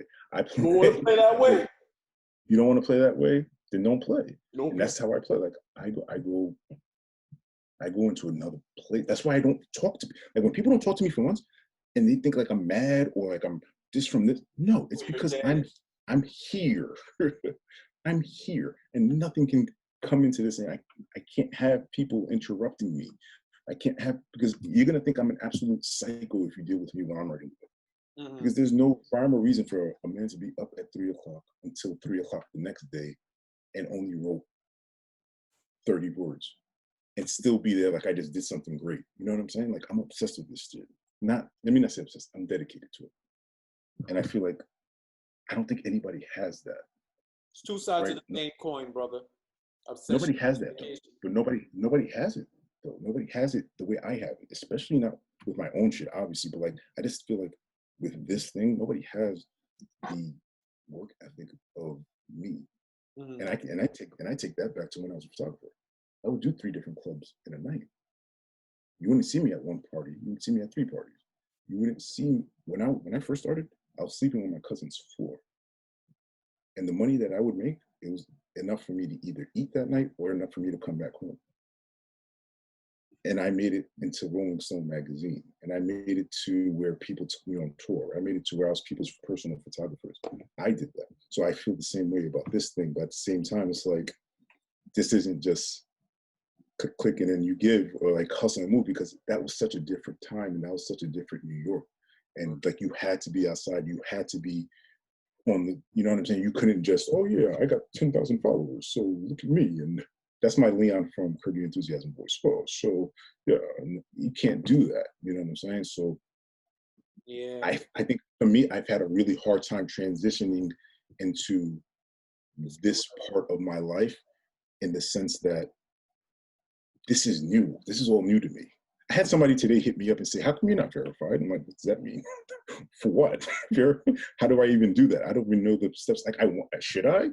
It would make people take me more seriously. Like, what, you know what I'm saying? What's the function of that? Like, these little things that people ask me and stuff like that, because I'm so focused on the thing itself. I'm one of those people, I'm not a content creator. I always make it a point to say that, because I'm not somebody that's gonna put something out just to put it out. You know what I'm saying? If I'm gonna do something, this thing that I'm putting out is gonna be this book. You know what I'm saying? It's gonna be this. So the criticism is, I think that's my Achilles heel. I think that's the thing that I'm still growing into. It's something that I'm still I feel like the more open I am to allowing people to dissect my work before it's out, because after it's out, it's out. But before it gets out, that's a hard pill for me to swallow, because I'm so used to doing things by myself, because I've never had anybody teach me anything. And when I say that, I'm not joking. I've learned how to do everything by myself. And I'm not saying that because the things that they wanted to teach me, or the things that people did try to teach me, it was things that I had no interest in. This is the thing that I care about. I never had somebody tell me, well, okay, well, you need to read this book to get some information on how to do this. To be a photographer, nobody told me how to do that. You know how I became a photographer? I became a photographer because I was at a party after I came out of jail, and somebody took my picture, and I looked at I was about to take and break the camera out of this guy's hand, and my cousin was like, no, chill, that's gonna go. I was like, he's gonna go on what? I looked at their thing, I was like, you telling me I can go to the club and get paid to go to the club and take pictures? Are you kidding me? That's just how I am. You know what I'm saying? When I can't stop me. So like, for this, nobody's gonna be able to stop me. And I feel like sometimes when people correct me, or it's like, why are you trying to stop me? How dare you? So that's the thing for me that I need to work out myself. That's not on anybody else. That's on me. Word. I fully acknowledge that. I acknowledge who I am. I'm a fucking psychopath. So yeah, you've been doing that this whole call, and I think this is a great place to leave it. You know, I applaud you for being this open and being this transparent about your work. I know that was a hurdle for you to climb, and it's something that you wanted to do. So I thank you for that. I thank you for having all of us and inviting us to this experience. I wish you nothing but success, love, and all of that, because that's something that you deserve, and that's something, and my hope, I know you ain't about the promotions, I know you ain't about all of that, but people need to hear your words. People need to read this book. So one thing I would charge everybody here is, tell a friend. I'll go back to that. See, let me go back to that, what you just said. That is the absolute problem that I have, in the sense that it's like, I want my work out there. I want you to leave me the fuck alone, right? But it's like, that doesn't work now. You have to be this personality and outside and shaking hands and kissing babies. You have to be almost a politician. That's not who I am. I'm not built for that. That's why you hire I'm me. gonna tell you. I'll tell you guys a quick story, and then I'll peace out. My second book. So like, when my first book came out, it went number one, and it went number one on Amazon. And the way it happened was really weird, because it was on Christmas Day, and I had just left my cousin's house, and my cousin texted me, and he was just like, "Yo, your book's number 12 on Amazon." And I was like, "What the fuck are you talking about?" I was like, "What? Number 12?" And then, like 2 weeks, 3 weeks later, I go, I'm lying. This is a week before. Let me go to that first. A week before the Knicks played the Suns on a Sunday afternoon, a 12 o'clock game at the Garden. I go to the game, and whatever, we watch the game, there's a hotel across the street, Hotel Aria, that's across the street from Madison Square Garden, and there's the bar there. I go sit in the bar. Right. I go to the bar to go drink. Me and my friend are sitting there, we're drinking. He keeps, yo. Like, what? Look. I'm thinking he's pointing me to a woman or something like that. He's pointing me to some guy that has my book. This is New York City, across the street from Madison Square Garden. My book hasn't even been out for a month yet. So I'm just like, I'm thinking he put the guy up to do it. So he's like, "Come on, let's go talk to him." So I'm like, "All right, let me go entertain this motherfucker. Let me go entertain this shit." I go over there and I go start talking to him. So the guy's talking about, "Yeah, this guy's crazy, man. His books are..." I'm like, "All right, man, you definitely told this nigga to say it." So he was like, "Yeah, my girlfriend bought this book." And I know me, you know my handwriting. My handwriting, you can't make that up. So it's just like, all right. He showed me the front of the book. I signed the book to his girlfriend. So he wasn't lying. So this is Manhattan. Then it became a thing where I would see my book on the train. I would be on the train. I would see people with my book. So I'm just like, wow, I am this good, right? So you buy into that thing. And then we had a party for my second book. So at the party for my second book, people I didn't even know, people I didn't invite, people, they're grabbing me, taking pictures with me. Pascal was there, you were there. People were taking pictures with me. I don't know these people. And it's like, okay, what the fuck is going on here? That was July 1st, 2013. And I hated it. And ever since that day, yeah, Jeff got the Rona. I don't know why he's coughing. So ever since that day, I was very cautious about how I delivered my book versus making myself available. I wanted to make my work available, not me. Like, leave me the fuck. Take this, leave me alone. But that's just not how the things work. And that's something I'm always been struggling with. That's something I'm definitely going to work on, because I think I need to make myself more available. But, you know, I don't know. It's just fucking weird. That's something I still need to work on too. Because I don't want people to. It's like, yo, damn, you got a book. You got a whole book of things from me. You just got months of my work here. You just got months of my effort here. You just got months of me here. Why the hell do you need me too? So it's like, whatever. That's something I struggle with still. You are a tormented artist, and we don't love you any less for that, brother. Hire some folks and people do love me, and I don't know why. Leave me alone. I be wanting people to leave me alone. All right. Well, this was beautiful. This was awesome. Thank you so much for joining us. I appreciate everybody who commented, everybody who joined, or our people who are here, people who are not. Once again, my name is Jeff. I go by Jeff J.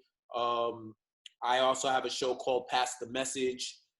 We're on all streaming platforms and on YouTube also, and it's something I started partially inspired by Al to give back to the culture and give back to my people. And really, if you know my day job, I create for a living. I work for Bleacher Report. I create for a living. I create entertainment for a living. And I felt like it was time to give back and, you know, give some balance and just give shit that we can really use. We can use entertainment, but we also have a lot of skills that we could use. So if you'll indulge, you could check that out. And last thing from me is, I know we've had a few hard days, weeks, centuries going on, and the inclination is for our spirits to be broken and for us to be desensitized and for us to be hopeless. But just know, if you're a Black person on this call, if you are not of this country on this call, just know that you were made. My people, you're beautiful, and you're the strongest thing on this earth. You're the strongest thing on this earth. You're always emulated and hated. We are the pinnacle, and we will not. What Paul Mooney say? What Paul Mooney say? Everybody want to be a nigga, but don't nobody want to be a nigga. Exactly. Exactly. I like to say it without niggerizing it, but that's all good. But I say all of that to say, man, the love is there. We're going through a whole lot of pain. We're going through a whole lot of stuff right now, but don't keep your eye on what matters, and that is us. Like, don't ever feel bad for being who you are. Don't ever feel bad for the culture that we have, because being Black ain't exhausting. Being Black is fucking amazing. Being Black is the most magnificent thing we can do. We are a history, we are a culture. And look no further than to the story of 1804 and the story of Haitian independence and the story of a people born from Africa, brought to a distant land, who said enough was a fucking enough, and we're burning this shit down, and we're gonna reclaim what's ours, which is our freedom, which is something that was God-given to us. Look at the symbol of Haitian people and that struggle, and what the revolution that was set off then, how it permeates into the entire diaspora to this day. And you will know that spark of revolution, that spark of love, that spark of a culture can never be extinguished. No hate can extinguish it. No policies, nothing systematic, no racism can extinguish that. So it's tough out there. We're doing our best out here to give y'all shit that you can enjoy and stuff that for a few hours can take your mind off of it and try to heal together as a people. But never forget that, because some people want to, because that's the biggest secret. That's the biggest unkept secret in the world, that you are magnificent, and that spark can never be extinguished. And I want to add to that, and I want to say thank you for saying that. I want to add to it, but it's saying, listen, ain't no more nice. I don't have that in me for anybody that's not us. You know what I'm saying? I don't give those people the benefit of the doubt. I don't have it in me. The energy that I got for them is fuck you.